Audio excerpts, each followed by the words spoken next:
ಕನ್ನಡದಲ್ಲಿ, ಇಂಗ್ಲಿಷಲ್ಲಿ, ತಮಿಳಲ್ಲಿ 1 ಕೊರಿಂಥ ಅಧ್ಯಾಯ 6 ವಾಕ್ಯ 9.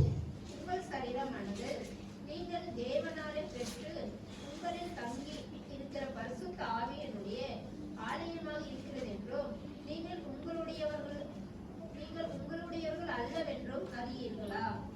English.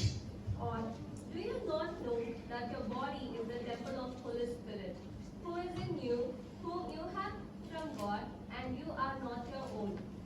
What did I say? Or do you not know that your body is a temple of the Holy Spirit within you, whom you have from God? You are not your own. Amen. ನಾವು ಸಭೆ ಕುರಿತಾಗಿ ಧ್ಯಾನಿಸ್ಕೊಂಡು ಬರ್ತಾ ಇದ್ದೀವಿ. ಕಳೆದ ವಾರ ನಾವು ಧ್ಯಾನಿಸಿದ ಮುಖ್ಯ ವಿಷಯ, ನೀವು ದೇವರ ಹೊಲವಾಗಿದ್ದೀರಾ. ನೆನಪಿದೆ ನಿಮಗೆ? ಹೊಲ ಅಂದ್ರೆ ಅಲ್ಲಿ ದ್ರಾಕ್ಷ ಬಳ್ಳಿ ಗಿಡ ಇರುತ್ತೆ, ಅದು ಬೆಳೆದು ಫಲವನ್ನ ಕೊಡಬೇಕು. ಅದು ಬೆಳೆದು ಫಲ ಕೊಡಬೇಕಾದ್ರೆ ಸಭೆ ಅನ್ನೋದು, ಸಭೆ ಬೆಳಿಬೇಕಾಗಿರುವಂಥದ್ದು. ಆ ಸಭೆ ಬೆಳವಣಿಗೆಗಾಗಿ ಸೇವಕರು ಮುಖ್ಯವಾಗಿ ಇರ್ತಾರೆ. ಆದರೆ ಸಭೆ ಬೆಳೆಯದೇ ಇರೋಕ್ಕೆ ಕಾರಣ ಏನಂದ್ರೆ, ಜನಗಳು ಚೈಲ್ಡ್ಗಳಾಗಿ ಮಾರ್ಪಟ್ಟು ಪಕ್ಷಗಳನ್ನು ವಹಿಸಿ, ನಾನು ಪಾಸ್ಟರ್ ಕಡೆ, ನಾನು ಬ್ರದರ್ ಕಡೆ ಹೇಳಿ ಅವ್ರು ಯಾವಾಗ ಭೇದಗಳನ್ನ ವಿಭಜನೆಗಳನ್ನ ಮಾಡ್ತಾರೋ, ಇದರಿಂದ ಸಭೆ ಬೆಳೆಯೋದಿಲ್ಲ. ನಾವು ಎಲ್ಲ ಒಂದೇ ಸಭೆಗೆ ಸೇರಲ್ಪಟ್ಟವರು. ಹೇಳಿ, ಮತ್ತೊಮ್ಮೆ ಹೇಳಿ. ಎಫೆಸರ್ ಬರೆದ ಪತ್ರಿಕೆಯಲ್ಲಿ 4ನೇ ಅಧ್ಯಾಯದಲ್ಲಿ 4ನೇ ವಾಕ್ಯ, 5ನೇ ವಾಕ್ಯ, 6ನೇ ವಾಕ್ಯದಲ್ಲಿ ಏನ್ ಬರೆದಿದ್ರೆ, ನೀವೆಲ್ಲರೂ ಒಂದೇ ದೇಹಕ್ಕೆ ಸೇರಿದವರು. ಸಿಕ್ರಾ? ಎಫೆಸ 4, 4, 5, 6.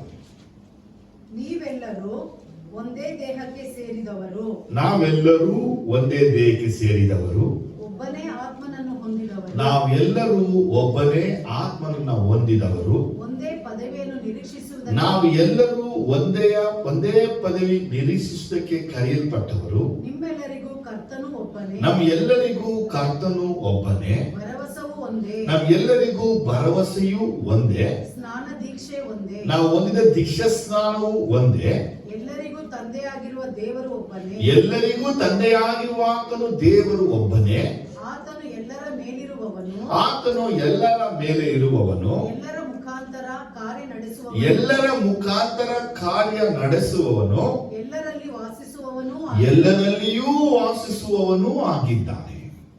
ನೋಡಿದ್ರ, ಯಾವಾಗ ನಾವು ಸಂಪೂರ್ಣ ಸಭೆ, ನಮ್ಮ TSM ಚರ್ಚ್, ನಾವೆಲ್ಲ ಒಂದು ದೇಹಕ್ಕೆ ಸೇರಿದವರು ಅಂತ ನಮ್ಮ ಮೈಂಡ್ ಅಲ್ಲಿ ಇರಬೇಕು. ನಮ್ಮೊಳಗೆ ಭೇದಗಳು, ವಿಭಜನೆಗಳು, ಪಕ್ಷಗಳು, ಪಾರ್ಟೀಸ್ಗಳು ಯಾವತ್ತೂ ಇರಬಾರ್ದು.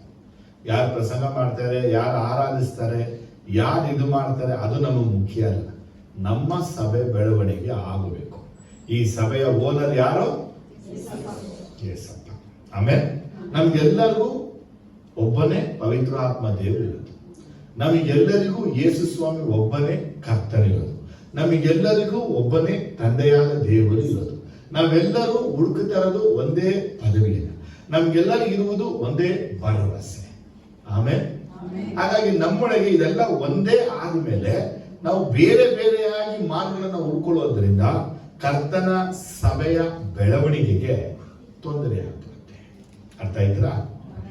ಆಮೇಲೆ ನೋಡಿ, ಕಳೆದ ವಾರ ನಾವು ಕೊರಿತ ಧ್ಯಾನ ಮಾಡಿದಾಗೆ 2ನೇ ಸಬ್ಜೆಕ್ಟ್ ಧ್ಯಾನಿಸ್ತಾ ಇದೀವಿ. ಇಲ್ಲಿ ಏನ್ ಬಯಲ್ಪಟ್ಟಿದೆ? ದೇವರಿಂದ ದೊರಕಿ ನಿಮ್ಮೊಳಗೆ ನೆಲೆಗೊಂಡಿರುವ ಪವಿತ್ರ ಆತ್ಮನಿಗೆ ನಿಮ್ಮ ದೇಹವು ಗರ್ಭಗುಡಿಯಾಗಿದೆ ಎಂಬುದು ನಿಮಗೆ ತಿಳಿಯದು. ನೀವು ನಿಮ್ಮ ಸ್ವಂತ ಸ್ವತ್ತಲ್ಲ. ಈ ಭಾಗದಲ್ಲಿ ಏನ್ ಬಯಲ್ಪಟ್ಟಿದೆ ಅಂತ ಕೇಳಿದ್ರೆ, ಪರಿಶುದ್ಧ ಆತ್ಮ ದೇವರು ವಾಸ ಮಾಡುವಂಥದ್ದು ನಮ್ಮ ದೇಹದಲ್ಲಿ. ಆಮೇಲೆ ಎಲ್ಲಿ ವಾಸ ಮಾಡ್ತಾರೆ? ನಮ್ಮ ದೇಹ ಏನಂತ ಕೇಳಿದ್ರೆ, ಪರಿಶುದ್ಧ ಆತ್ಮ ದೇವರಿಗೆ ಟೆಂಪಲ್ ಆಗಿದೆ. ಹೇಳಿ, ಇವತ್ತು ನಮ್ಮ ಮುಖ್ಯ ಟಾಪಿಕ್ ಈ ದೇಹದ ಕುರಿತಾಗಿ ಇರುತ್ತೆ, ದಿಸ್ ಬಾಡಿ. ಆಮೇಲೆ ಈಗ ಟೆಂಪಲ್ ಅಂದ್ರೆ ಬೈಬಲ್ ಫಸ್ಟ್ ನಾವ್ ಏನ್ ನೋಡ್ತೀವಿ ಅಂದ್ರೆ, ದೇವರು ಆದಾಮ ಅವಳ ಜೊತೆಯಲ್ಲಿ ನಡೆದಾಡುತ್ತಾ ಇದ್ದ. ಈ ವಾಕ್ ವಿತ್ ಗಾಡ್. ಯಾರು? Adam and Eve. ನೆಕ್ಸ್ಟ್ ಯಾರು ನೋಡ್ತೀವಿ? 5ನೇ ಚಾಪ್ಟರ್ ನಾವು ಬಂದ್ರೆ ಹಾನೋಕ ಮತ್ತೆ ನೋಹ 6ನೇ ಚಾಪ್ಟರ್ ಅಲ್ಲಿ ದೇವರೊಂದಿಗೆ ನಡೆದರು. 2 ವಿಷಯ ನೋಡೋದು ಆದಿಕಾಂಡದಲ್ಲಿ. ವಿಮೋಚನಾ ಕಾಂಡಕ್ಕೆ ಬರುವಾಗ ದೇವರು ತಾನೇ ಹೇಳ್ತಾನೆ, ನಾನು ನಿಮ್ಮ ಮಧ್ಯದಲ್ಲಿ ವಾಸ ಮಾಡುವುದಕ್ಕೆ ನನಗೆ ಒಂದು ವಾಸಸ್ಥಾನವನ್ನ ಕಟ್ಟಬೇಕು. ಅದಕ್ಕೆ ಟ್ಯಾಬರ್ನಾಕಲ್ ಎಂಬುದಾಗಿ ಹೆಸರು ಕೊಡಲಾಗಿದೆ. ಕನ್ನಡದಲ್ಲಿ ದೇವದರ್ಶನ ಗುಡಾರ. ಹೇಳಿ, ಈ ದೇವದರ್ಶನ ಗುಡಾರದಲ್ಲಿ 3 ಪಾರ್ಟ್. ಒಂದು ಪ್ರಕಾರ, ಆ ಪ್ರಕಾರದಲ್ಲಿ ಯಜ್ಞವೇದಿ, ಅದರಿಂದ ಮುಂದೆ ಒಂದು ಗಾಂಗಳ, ಅಲ್ಲಿ ನೋಡಿದ್ರೆ ಒಂದು 20-30 ಸೈಟಲ್ಲಿ ಬರಲ್ಪಟ್ಟಂತ 2 ರೂಮ್ಗಳು. ಫಸ್ಟ್ ಭಾಗಕ್ಕೆ ಪರಿಶುದ್ಧವಾದ ಸ್ಥಳ, ಅಲ್ಲಿ ಧೂಪವೇದಿಯು, ದೀಪಸ್ತಂಭವು, ನೈವೇದ್ಯ ರೊಟ್ಟಿ ಇಡುವಂತಹ ಮೇಜು ಇತ್ತು. ಇದರ ಮುಂದೆ ಇನ್ನೊಂದು ಸ್ಥಳ, ಅದಕ್ಕೆ ಮಹಾ ಪವಿತ್ರವಾದ ಸ್ಥಳ. ಪರಿಶುದ್ಧ ಸ್ಥಳಕ್ಕೂ ಮಹಾ ಪವಿತ್ರ ಸ್ಥಳಕ್ಕೂ ಮಧ್ಯದಲ್ಲಿ ಒಂದು ವೇಲನ್ನ ಹಾಕುತ್ತಾರೆ. ಆ ವೇಲನ್ನ ಯಾರು ದಾಟುವ ಹಾಗಿಲ್ಲ. ವರ್ಷಕ್ಕೆ 2 ಬಾರಿ ಮಾತ್ರ ದಾಟಬೇಕು. ಆ ಮಹಾ ಯಾಜಕ ಒಬ್ಬನೇ. ಆ ವೇಲ್ ಒಳಗಡೆ ಹೋದ್ರೆ ಏನಿದೆ? ಒಡಂಬಡಿಕೆಯ ಮಂಜೂಷ. ಆ ಒಡಂಬಡಿಕೆಯ ಮಂಜೂಷದ ಒಳಗೆ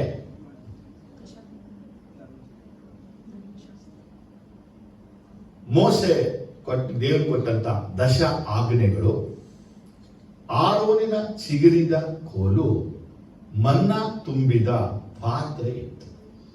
ಈ ಮಂಜೂಷದ ಎಡಭಾಗ ಬಲಭಾಗದಲ್ಲಿ 2 ಕೆರೂಬಿಗಳು ಮಧ್ಯಭಾಗವನ್ನು ನೋಡುತ್ತಿದ್ದವು. ಆ ಮಧ್ಯಭಾಗಕ್ಕೆ ಹೆಸರೇ ಕೃಪಾಸನ, ಮರ್ಸಿ ಸೀಟ್ ಎಂಬುದಾಗಿ. ಮಹಾಯಾಜಕನು ಜನರ ದೋಷ ಪರಿಹಾರ ಮಾಡುವ ರಕ್ತವನ್ನ ತಗೊಂಡು ಬಂದಾಗ ಆ ಪರಿಶುದ್ಧವಾದ ರಕ್ತವನ್ನ ತಂದು ಆ ಪರಿಶುದ್ಧವಾದ ಸ್ಥಳ, ಅಂದ್ರೆ ಒಡಂಬಡಿಕೆಯ ಮಂಜೂಷದ ಮೇಲೆ 2 ಕೆರೂಬಿಗಳು ದೃಷ್ಟಿಸಿ ನೋಡುವ ಸ್ಥಳದಲ್ಲಿ ಚಿಮುಕಿಸ್ತಾ ಇತ್ತು. ಅಲ್ಲಿ ಚಿಮುಕಿಸುವಾಗ ಆ ಬ್ಲಡ್ 1 ವರ್ಷದ ತನಕ ಹಸಿಯಾಗಿ ಹಾಗೇ ಇರುತ್ತೆ. ಅದು ಒಣಗ್ತಾನೆ ಇರಲಿಲ್ಲ. ಇದು ದೇವರು ಮನುಷ್ಯರ ಮಧ್ಯೆ ವಾಸ ಮಾಡುವುದಕ್ಕಾಗಿ ದೇವದರ್ಶನ ಗುಡಾರವನ್ನ ತಂದ. ಕಾಲಾನುಕ್ರಮಣ ನಾವು ನೋಡ್ತೀವಿ. ಆ ಒಡಂಬಡಿಕೆಯ ಮಂಜೂಷ, ಈ ದೇವಾಲಯದ ಪ್ಯಾಟರ್ನ್ಗಳೆಲ್ಲ ದೊಡ್ಡದಾಗಿ ಮಾರ್ಪಟ್ಟಿತ್ತು. ಯಾರಿಗ ಆಸೆ ಅಂದ್ರೆ ದಾವೀದನಿಗೆ. ದಾವೀದ ದೇವರ ಬಳಿ ಹೋಗಿ, ನೀವು ವಾಸ ಮಾಡುವುದಕ್ಕೆ ನಾವೊಂದು ಸ್ಥಳವನ್ನ ಕಟ್ತೀನಿ ಅಂತ.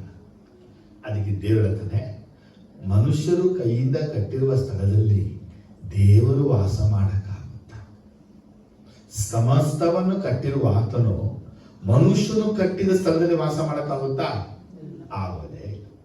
ಆದರೂ ಅವನಿಗೊಂದು ಹಠ, ನಾನು ದೇವದಾರು ಮರದಿಂದ ಕಟ್ಟಲ್ಪಟ್ಟಂತ ಪ್ಯಾಲೇಸಲ್ಲಿ ವಾಸವಾಗಿದ್ದೀನಿ. ಈ ಒಡಂಬಡಿಕೆ ಮಂಜೂಷವು ಈ ಬಟ್ಟೆಯ ಮನೆಯಲ್ಲಿ ಇದೆ. ಆಗ ನಾತಾನ ಪ್ರವಾದಿ ಹೇಳ್ತಾನೆ, ನಿನ್ನ ಮನಸ್ಸಿನ ಹಾಗೆ ಮಾಡು. ಆಗ ಅವನು ತನ್ನ ಜೀವನ ಯಾತ್ರೆಯೆಲ್ಲ ಈ ದೇವಾಲಯವನ್ನು ಕಟ್ಟುವುದಕ್ಕಾಗಿ ಎಲ್ಲವನ್ನು ಶೇಖರಿಸಿ ಸಂಗ್ರಹಿಸಿ ಇಟ್ಟಿದ್ದ. ಆದರೆ ಸ್ವಾಮಿ ಹೇಳಿದ ದಾವೀದನಿಗೆ, ನಿನ್ನ ಕೈಯಲ್ಲಿ ರಕ್ತವನ್ನ ಸುರಿಸುವುದರಿಂದ ನೀ ಆಲಯವನ್ನ ಕಟ್ಟಬಾರದು. ನಿನ್ನ ಮಕ್ಕಳಲ್ಲಿ ಒಬ್ಬನನ್ನು ಉದ್ಧರಿಸ್ತೇನೆ, ಅವನೇ ನನ್ನ ಆಲಯವನ್ನ ಕಟ್ಟಬೇಕು. ಹಾಗಾಗಿ ಸೊಲೊಮೋನ್ ದೇವರಿಗೆ ಆಲಯವನ್ನ ಕಟ್ಟಿದ. ಎಲ್ಲಿ ಕಟ್ಟಿದ್ಯಾ? ಮೌರ್ಯ ದೇಶ, ಯಬುಸ್ಯನಾದಂತ ಓರ್ನನ ಕಣದಲ್ಲಿ.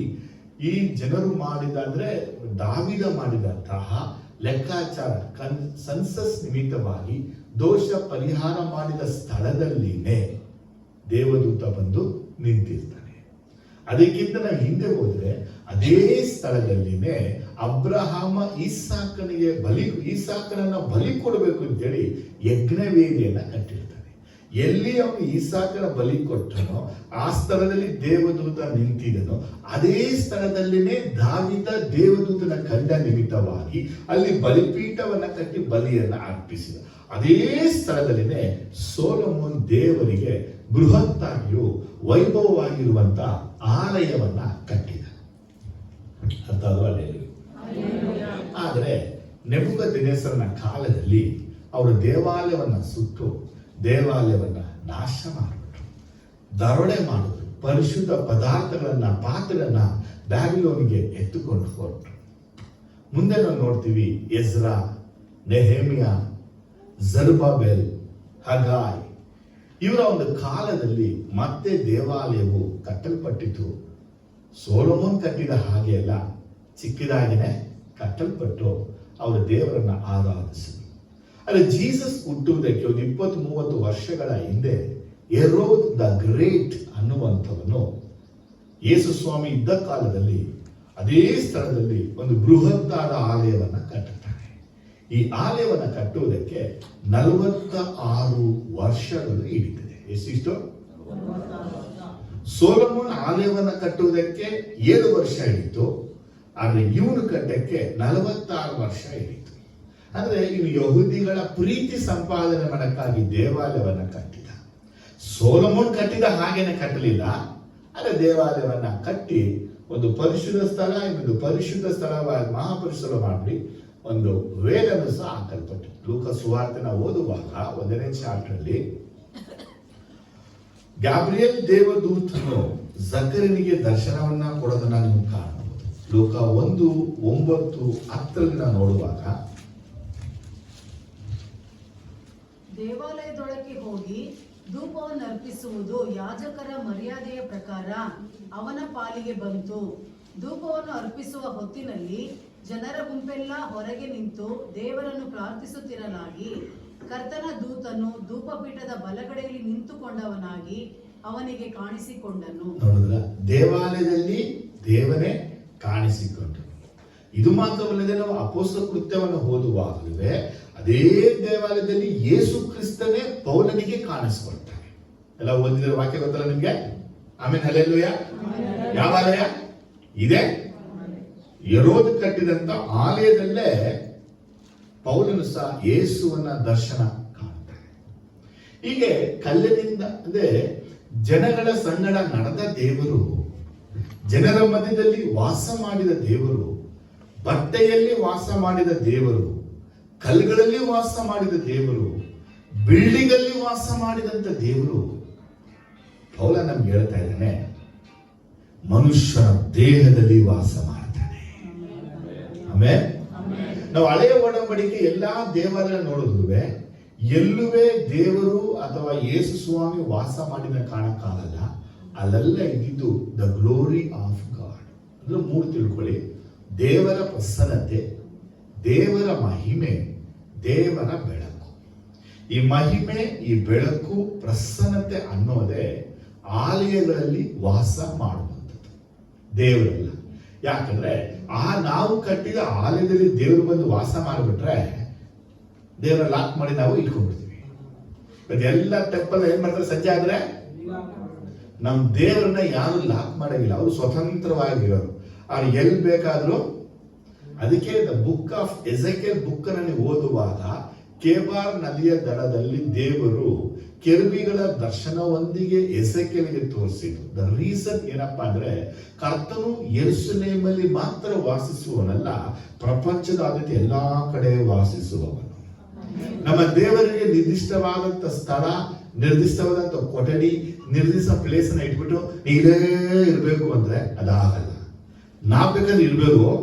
ದೇವರು ಸರ್ವವ್ಯಾಪ್ತಿ, ಎಲ್ಲಾ ಕಡೆ ವಾಸ ಮಾಡುವವನು.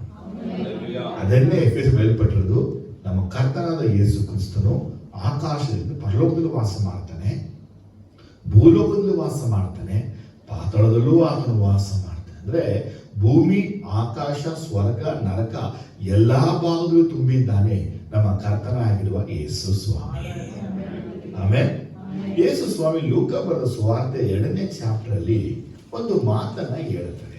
ಜೀಸಸ್ 2 ಸಲ ಈ ದೇವಾಲಯವನ್ನ ಶುದ್ಧ ಮಾಡಿದ್ದನ್ನ ನಾವು ಗಮನಿಸಬಹುದು. ಈ ಲೂಕ ಸುವಾರ್ತೆಯು ಯೋಹಾನ ಬರೆದ ಸುವಾರ್ತೆಯಲ್ಲೂ ಬಯಲ್ಪಟ್ಟಿದೆ. ಯೋಹಾನ ಬರೆದ ಸುವಾರ್ತೆ 2ನೇ ಚಾಪ್ಟರ್ 13ರಿಂದ 22 ವಾಕ್ಯವನ್ನು ನೋಡುವಾಗ ಇದು ಯೂದಾಯದಲ್ಲಿ ಯೇಸು ಕ್ರಿಸ್ತನು ಸೇವೆ ಮಾಡುವಾಗ ದೇವಾಲಯವನ್ನ ಆತ ಶುದ್ಧ ಮಾಡಿತು.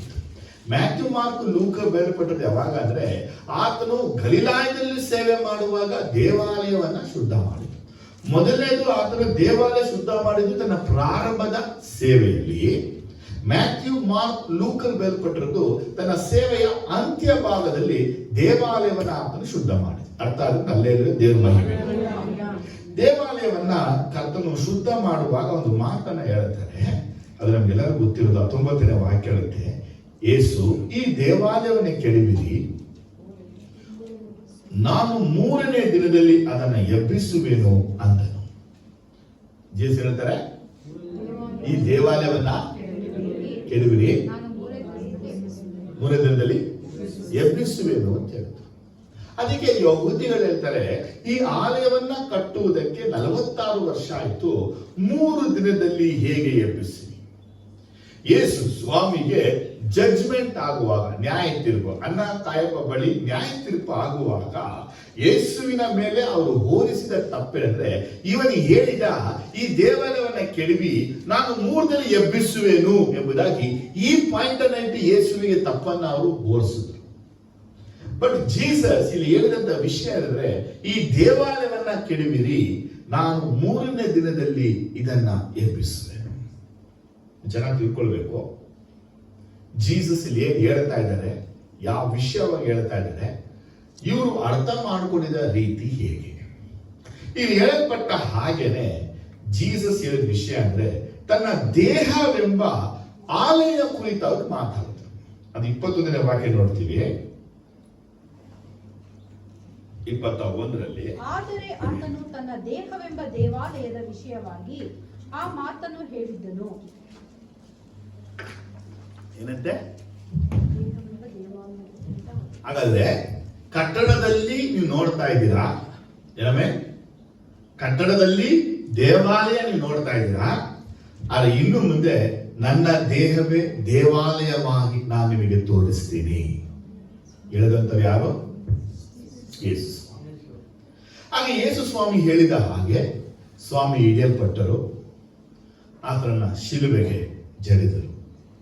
ಯೇಸು ಕ್ರಿಸ್ತನಿಗೆ ಮರಣದಂಡನೆ ಉಂಟಾಯಿತು ಎಂಬ ವಿಚಾರವು ಯಾರಿಗೆ ತಿಳಿದಾಗ? ಇಸ್ಕರಿಯೋತ್ ಯೂದನಿಗೆ ತಿಳಿದಾಗ. ಮತ್ತಾಯ ಬರೆದ ಸುವಾರ್ತೆ 27ನೇ ಚಾಪ್ಟರ್ ನೋಡುವಾಗ ಅಲ್ಲಿ ತುಂಬಾ ಕ್ಲಿಯರ್ ಆಗಿ ಬಯಲ್ಪಟ್ಟಿದೆ. ಅವನು ದೇವಾಲಯದ ಒಳಗಡೆ ಹೋಗಿ, ಹೊರಗೆ ನೋಡಿ 27ರಲ್ಲಿ 3-4, ಆಗ ಆತನನ್ನು ಹಿಡುಕೊಟ್ಟ ಯೂದನು ಆತನಿಗೆ ಮರಣದಂಡನೆಯ ತೀರ್ಪಾಯಿತೆಂದು ನೋಡಿ ಪಶ್ಚಾತ್ತಾಪ ಪಟ್ಟು ಆ 30 ರೂಪಾಯಿಗಳನ್ನು ಮಹಾಯಾಜಕರಿಗೂ ಹಿರಿಯರಿಗೂ ತಿರುಗಿ ತಂದು ತಪ್ಪಿಲ್ಲದವನನ್ನು ಮರಣಕ್ಕೆ ಒಪ್ಪಿಸಿಕೊಟ್ಟು ಪಾಪ ಮಾಡಿದೆನು ಅಂದನು. ಅದಕ್ಕವರು, ಅದು ನಮಗೇನು, ನೀನೇ ನೋಡಿಕೋ ಅಂದರು. ಆಗ ಅವನು ಆ ಹಣವನ್ನು ದೇವಾಲಯದೊಳಗೆ ಅವನು ದೇವಾಲಯದ ಒಳಗೆ ಬಿಸಾಡಿಬಿಟ್ಟು ಹೊರಟು ಹೋಗಿ ಉರುಳು ಹಾಕಿಕೊಂಡು ಸತ್ತನು. ಪರಿಸ್ಥಿತಿ ನಿಮಗೆ ಏನ್ ಮಾಡದಂತೆ? ಯೂದ ದೇವಾಲಯ ಒಳಗಡೆ ಹೋಗಿ ಏನ್ ಮಾಡದಂತೆ? ಆ 30 ರೂಪಾಯಿನ. ಈ ನನ್ನ ಪ್ರಶ್ನೆ, ಈ 30 ರೂಪಾಯಿ ಎಲ್ಲೆಸ್ದ? ಬೆಳ್ಳಿ ನಾಣ್ಯ ಈಗ ನೋಡಿ, ಉದಾಹರಣೆ ನಾವು ದೇವಾಲಯ ಅಂತೀವಿ, ಓಕೆನಾ? ಹೊರಗಡೆ ಇರುವಂತ ಸ್ಟೇರ್ ಕೇಸು, ಆ ಜಾಗವನ್ನ ಪ್ರಕಾರ ಅಂತ ತಿಳ್ಕೊಳ್ಳಿ. ಇಲ್ಲಿಂದ ಅಲ್ಲಿಯ ತನಕ ಪರಿಶುದ್ಧ ಸ್ಥಳ, ಇಲ್ಲಿಂದ ಇಲ್ಲಿಗೆ ಇದು ಮಹಾಪರಿಶುದ್ಧವಾದ ಸ್ಥಳ. ಪೂರ್ತಿ ಎಂಟೈರ್ ಬಿಲ್ಡಿಂಗ್ ಹೆಸರೇನು? ದೇವಾಲಯ. ಹಾಗಾದ್ರೆ ದೇವಾಲಯದ ಒಳಗಡೆ ಎಸೆದ ಅಂದ್ರೆ, ಇಸ್ಕರಿಯೋತ್ ಯೂದ ಬಂದ್ಬಿಟ್ಟು ಪ್ರಕಾರದಲ್ಲಿ ಎಸೆಯಲಿಲ್ಲ, ಇಸ್ಕರಿಯೋತ್ ಯೂದ ಬಂದು ಪರಿಶುದ್ಧ ಸ್ಥಳದಲ್ಲಿ ಎಸೆಯಲಿಲ್ಲ. ಇಸ್ಕರಿಯೋತ್ ಯೂದನು ಮಹಾಪರಿಶುದ್ಧ ಸ್ಥಳಕ್ಕೆ ಹಣವನ್ನ ಎಸ್ತಾನೆ. ಆದರೆ ಯಾಕೆ ಮಹಾ ಪರಿಶುದ್ಧ ಸ್ಥಳದಲ್ಲಿ ಹಣವನ್ನು ಎಸಿಬೇಕಾಯ್ತು? ನಮ್ಮ ಪ್ರಶ್ನೆ. ಯಾಕಂದ್ರೆ ತಪ್ಪು ಮಾಡದ ಯೇಸುವನ್ನ ಹಿಡಿದುಕೊಟ್ಟ ನಿಮಿತ್ತವಾಗಿ ಅವನು ಪಶ್ಚಾತ್ತಾಪ ಪಟ್ಟು ನಾನು ಕಾಸಿಗೆ ವಾಪಸ್ ಕೊಟ್ಬಿಡ್ತೀನಿ, ಯೇಸುವನ್ನ ಬಿಟ್ಬಿಡಿ ಅಂತ ರಿಕ್ವೆಸ್ಟ್ ಮಾಡ್ಕೊಂಡ. ಆದ್ರೆ ಅವ್ರು ಹೇಳಿದ್ರು ಇದು ನನಗೆ ನಾವು ಮಾಡೋದು ಸಾಧ್ಯ ಇಲ್ಲ.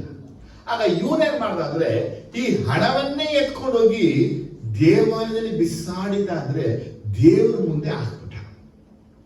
ಎರಡು ಆಪ್ಷನ್ ಇತ್ತು ಅವನಿಗೆ. ಈ ಹಣವನ್ನ ಎತ್ತುಕೊಂಡೋಗಿ ದೇವಾಲಯದಲ್ಲಿ ಇಡಬಹುದಾಗಿತ್ತು, ಆದ್ರೆ ಮಹಾಪರಿಶುದ್ಧ ಸ್ಥಳಕ್ಕೆ ಎಂಟ್ರಿ ಇಲ್ಲ. ಅದಕ್ಕೇನ್ ಮಾಡ್ದ, ಹಣವನ್ನ ಅವನು ಎಸ್ತ. ಅದ್ ಹೇಳುತ್ತೆ ಅಂದ್ರೆ ದೇವರೇ ನಾನು ತಪ್ಪು ಮಾಡ್ಬಿಟ್ಟಿದ್ದೀನಿ, ಈ ಹಣವನ್ನ ವಾಪಸ್ ನಿಮಗೆ ಕೊಟ್ಬಿಡ್ತಾ ಇದ್ದೀನಿ, ನೀವು ನನಗೆ ಸರಿಯಾದ ನ್ಯಾಯ ತೀರ್ಪನ್ನ ಮಾಡಿ. ಅರ್ಥ ಆಯ್ತದ? ಹಾಗಾದ್ರೆ ನ್ಯಾಯ ತೀರ್ಪು ಯಾರ್ದ ಕೇಳ್ತಾ ಇದ್ದಾನೆ?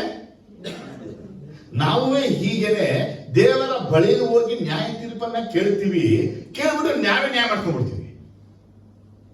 ಅರ್ಥ ಆಯ್ತದ? ನ್ಯಾಯ ತೀರ್ಪನ್ನ ದೇವ್ರ ಬಳಿ ಕೇಳಿ ನಾವು ನ್ಯಾಯ ಮಾಡ್ಕೋತೀವಿ. ಇವನಿಗೆ ಆಪ್ಷನ್ ಇತ್ತು, ಸಮಯ ಇತ್ತು, ಅಂದ್ರೆ ಪ್ರಾಫಿಟಿಕಲ್ ವರ್ಡ್ ಫುಲ್ಫಿಲ್ ಆಗ್ಬೇಕಾಗಿತ್ತು. ಇವನು ದೇವಾಲಯದ ಹಣವನ್ನ ಬಿಸಾಡದ ಮೇಲೆ ದೇವರು ಈ ಹಣಕ್ಕೆ ಯಾವ ರೀತಿ ನ್ಯಾಯ ತೀರ್ಪು ಮಾಡ್ತಾನೆ ಅನ್ನೋದನ್ನ ಅವನು ಗೊತ್ತಿಲ್ಲ. ಗೊತ್ತಿದ್ರೆ ಅವನು ಹೋಗಿ ಉರುಳು ಹಾಕೊಂಡು ಸಾಯುವ ಅವಶ್ಯಕತೆ ಅವನಿಗಿರಲಿಲ್ಲ. ಅರ್ಥ ಆಗುತ್ತಲ್ಲೇ ಏನಮ್ಮ? ಹಾಗಾದ್ರೆ ಅವ್ನು ಮಾಡಿದ ತಪ್ಪೇನಂದ್ರೆ ಹಣವನ್ನ ತಂದು ಮನುಷ್ಯನಿಗೆ ಕೊಡಲಿಲ್ಲ, ಹಣವನ್ನ ದೇವರಿಗೆ ರಿಟರ್ನ್ ಕೊಡ್ತಾ ಇದೆ. ಅಂದ್ರೆ ದೇವರನ್ನ ಮಾಡಿ ತಪ್ಪಾಯ್ತು, ಯೇಸುವನ್ನ ನೋಡಿ ತಪ್ಪಾಯ್ತು, ನನ್ನ ಹೆಂಗಾದ್ರೂ ಕ್ಷಮಿಸ್ಬಿಡು, ಈ ಹಣ ನನಗೂ ಬೇಡ ಅಂತೇಳಿ ದೇವರಿಗೆ ತಂದು ಕೊಟ್ಬಿಟ್ಟ. ಆ ದೇವರಿಗೆ ಹಣವನ್ನ ಕೊಟ್ಟ ಮೇಲೆ ಇನ್ನು ದೇವರಿಂದ ಬರುವ ನ್ಯಾಯ ತೀರ್ಪಿಗೆ ಏನ್ ಮಾಡ್ಬೇಕಿತ್ತು? ಕಾಯ್ಬೇಕಾಗಿತ್ತು.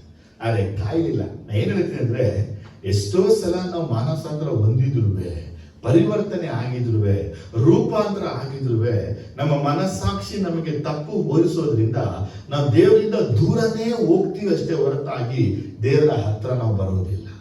ಇವನು ಎಲ್ಲಿ ಎಸಿದ ಅಂದ್ರೆ ಮಹಾ ಪರಿಶುದ್ಧ ಸ್ಥಳಕ್ಕೆ. ಜೀಸಸ್ ಶಿಲುಬೆಯಲ್ಲಿ ನೇತಾಕಲ್ಪಟ್ಟಿದ್ದಾರೆ.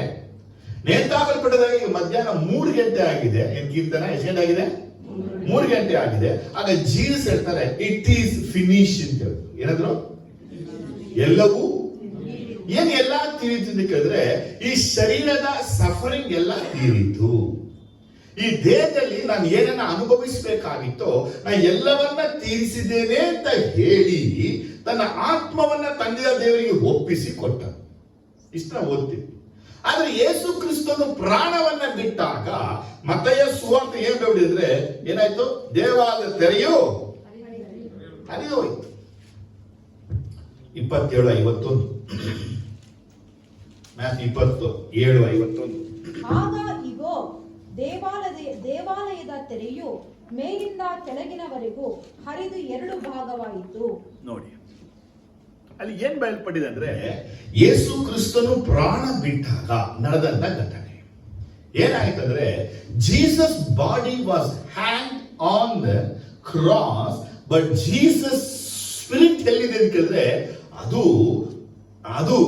ಯೆರೂಸಲೇಮಿನ ಒಳಗಡೆ ಬಂದು ಯೆರೂಸಲೇಮಿನ ಆಲಯಕ್ಕೆ ಬಂದು ಆಲಯದಲ್ಲಿ ಎಲ್ಲಿ ಸ್ತ್ರೀಯರ ಪ್ರಕಾರ, ಪುರುಷರ ಪ್ರಕಾರ, ಯಾಜಕರ ಪ್ರಕಾರವನ್ನ ದಾಟಿ ದೇವಾಲಯದ ಒಳಗೆ ಪರಿಶುದ್ಧ ಸ್ಥಳ ದಾಟಿ ಪರಿಶುದ್ಧದ ಮುಂದೆ ಮೇಲೆ ಹೋಗಿ ಆತನು ಹರಿದು ಬಿಟ್ಟನು. ಯಾರು? ಅದೇ ಅರಿಯಿತು. ಅದು ಅರಿಲಿಲ್ಲ. ಅದು ಅರಿಯಲ್ಪಟ್ಟಿದೆ ಆಗಿದ್ರೆ ಜೀಸಸ್ ಕಾರ್ಯಗಳನ್ನ ಮಾಡಿದ್ರು ಅಂತ ಹೇಳಕ್ಕಾಗಲ್ಲ. ಜೀಸಸ್ ಮಾಡಿದ ಕಾರ್ಯ ಏನಪ್ಪಾ ಅಂದ್ರೆ ಆ ವೇಲ್ ಯಾವುದು ಪರಿಶುದ್ಧ ಸ್ಥಳಕ್ಕೂ ಮಹಾಪರಿಶುದ್ಧ ಸ್ಥಳಕ್ಕೂ ತಡೆಯಾಗಿದ್ದು. ಅಂದ್ರೆ ದೇವರಿಗೂ ಮನುಷ್ಯರಿಗೂ ತಡೆ ಗೋಡೆಯನ್ನ ಜೀಸಸ್ ಕಿಡವಿ ಹಾಕಿದನು. ದೇವರ ಮಹಿಮೆ. ಆಗ ಮೇಲಿಂದ ಕೆಳಗಡೆ ಯೇಸು ಹರಿದಿದ್ದು ಇದು ಆತ್ಮದಲ್ಲಿ ಆತನು ಬಂದು ದೇವಾಲಯದ ತೆರೆಯನ್ನ ಹರಿದು ಬಿಟ್ಟ. ಆಮೇಲೆ ಹರಿದು ಬಿಟ್ಟಾಗ ಅಲ್ಲಿ ಕಾಸು ಇತ್ತಾ ಇರ್ಲಿಲ್ವ? ಆಮೇಲೆ ಹೇಳ್ತೀರಲ್ವಾ, ಯೋಚಿಸ್ಬಿಟ್ಟು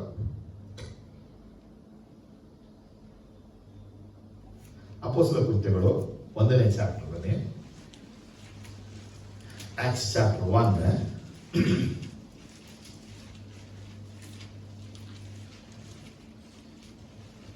18ನೇ ವಾಕ್ಯ. ಈ ಮನುಷ್ಯನು ತನ್ನ ದ್ರೋಹದಿಂದ ಸಂಪಾದಿಸಿದ ಹಣಕ್ಕೆ ಒಂದು ಹೊಲವನ್ನು ಕೊಂಡುಕೊಂಡನು ಮತ್ತು ತಲೆಕೆಳಗಾಗಿ ಬಿದ್ದು ಅವನ ಹೊಟ್ಟೆ ಒಡೆದು ಕರಳುಗಳೆಲ್ಲ ಹೊರಗೆ ಸುರಿದವು. 19-20 ಹಂಗೆ. ಇದು ಯೆರೂಸಲೇಮ್ ಪಟ್ಟಣದ ನಿವಾಸಿಗಳೆಲ್ಲ ತಿಳಿದು ಬಂದದರಿಂದ ಆ ಹೊಲಕ್ಕೆ ಅವರ ಮಾತಿನಲ್ಲಿ ಅಕೆಲ್ದಮ ಅಂದರೆ ಜೀವ ಹತ್ಯದ ಹೊಲ ಎಂಬ ಹೆಸರು ಬಂತು. ಬಂತ? ಅದೇ ವಾಕ್ಯವನ್ನ ನೀವು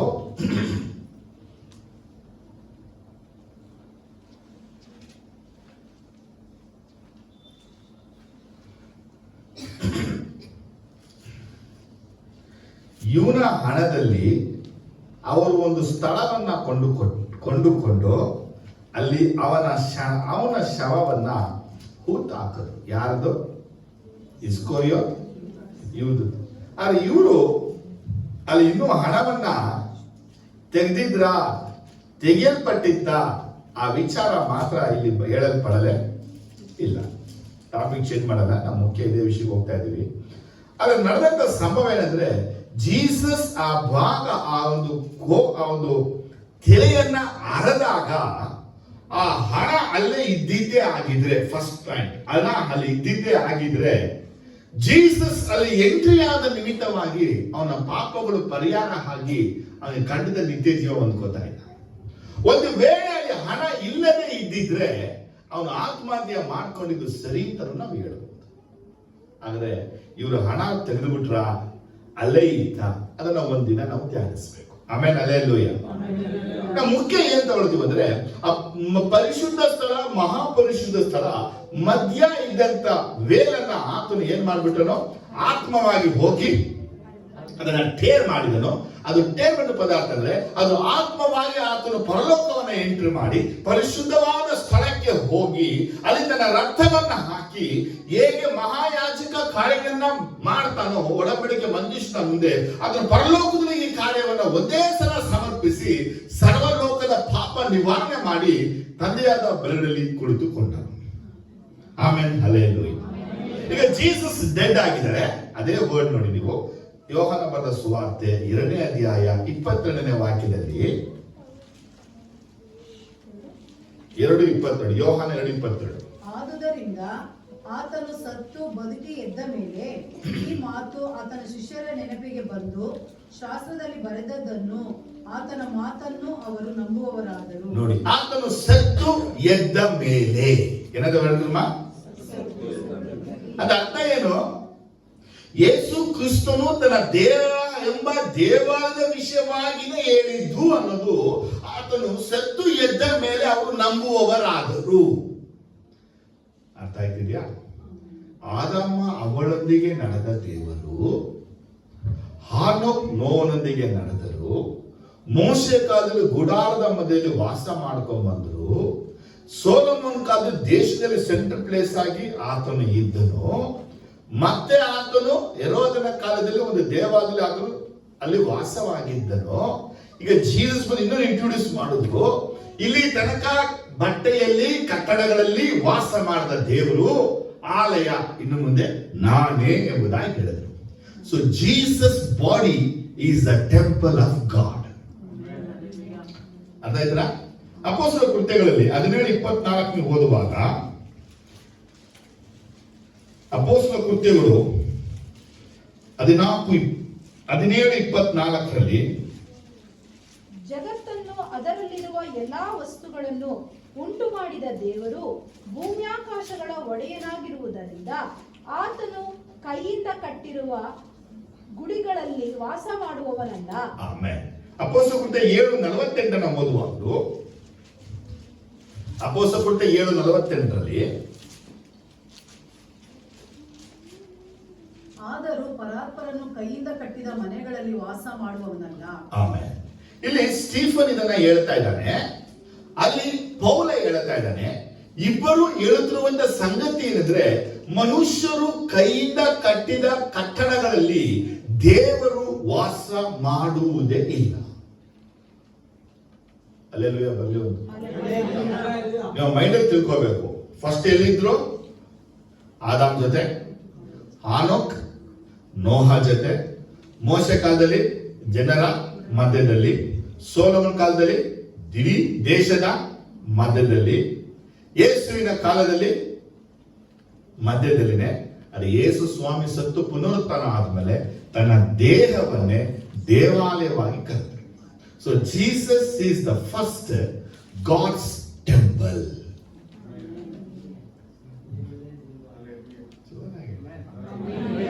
ದೇವರ ಆಲಯ, ಮೊದಲನೇ ದೇವರ ಆಲಯ ಯಾರು? ಅದಕ್ಕೆ ಸೇರಿಸರೆ ನನ್ನ ದೇಹವೇ ಆಲಯ ಅಂತ ಹೇಳುದು. ಅದಕ್ಕೆ ಯಾವತ್ತು ನಾವು ಮರಿಬೇಡ್ತೀವಿ, ಜೀಸಸ್ ಬಾಡಿ ಪಾರ್ಟ್ಸ್ಗಳು ನಾವು. ಆ ಜೀಸಸ್ ಬಾಡಿ ಪಾರ್ಟ್ಸ್ ಕೊಡುವಾಗ ಜೀಸಸ್ ಯಾವತ್ತು ಸತ್ತು ಪುನರುತ್ಥಾನ ಆದ್ರೋ ಅವತ್ತೇ ಅವರ ದೇಹವು ದೇವಾಲಯ ಆದ ನಿಮಿತ್ತವಾಗಿ, ಆ ದೇವಾಲಯ ಆದ ನಿಮಿತ್ತವಾಗಿ, ಆ ದೇವಾಲಯ ಆದ ನಿಮಿತ್ತವಾಗಿ ಆ ದೇಹದ ಪ್ರತಿ ಅಂಗಗಳು ನಾವೆಲ್ಲವಾಗಿದ್ದೇವೆ. ಆದ್ರೆ ಕ್ರಿಸ್ತನ ದೇಹಕ್ಕೆ ತಲೆ ಕ್ರಿಸ್ತನೇ, ನಮ್ಮ ದೇಹಕ್ಕೆ ತಲೆ ಕ್ರಿಸ್ತನೇ. ಇವತ್ತು ನಾವೇನ್ ಹೇಳ್ತೀವಿ ಅಂದ್ರೆ ಯಾವ ದೇಹದಲ್ಲಿ ದೇವಾಲಯ ಎಂಬುದಾಗಿ ಯೇಸು ಕರೆದನೋ ಆತ ನಮಗೆ ಹೇಳ್ತದೆ ನಿಮ್ಮ ದೇಹವು ದೇವಾಲಯ ಅಂತ ಕರೆದನು. ಆದ್ರೆ ನಾನು ಸಾಯಲಿಲ್ಲ, ನಾನು ಪುನರುತ್ಥಾನ ಆಗಲಿಲ್ಲ, ನಾನು ಎದ್ದು ಬರಲಿಲ್ಲ. ಈಗ ಹೆಂಗಿದ್ದೀನಿ? ಹಂಗೇ ಇದ್ದೀನಿ. ಆದ್ರೆ ಪೌಲನ ಪ್ರಸಂಗಗಳನ್ನ ಕೇಳುವಾಗ ಕ್ರಿಸ್ತನು ಶಿಲುಬೆಗೆ ಹಾಕಲ್ಪಟ್ಟಾಗ ನಾವು ಸಹ ಶಿಲುಬೆಗೆ ಹಾಕಲ್ಪಟ್ಟೆವು. ಕ್ರಿಸ್ತನು ಮರಣ ಹೊಂದಿದಾಗ ನಾವು ಸಹ ಮರಣವನ್ನ ಹೊಂದೆವು. ಕ್ರಿಸ್ತನು ಪುನರುತ್ಥಾನ ಆದಾಗ ನಾವು ಸಹ ಪುನರುತ್ಥಾನ ಆದೆವು.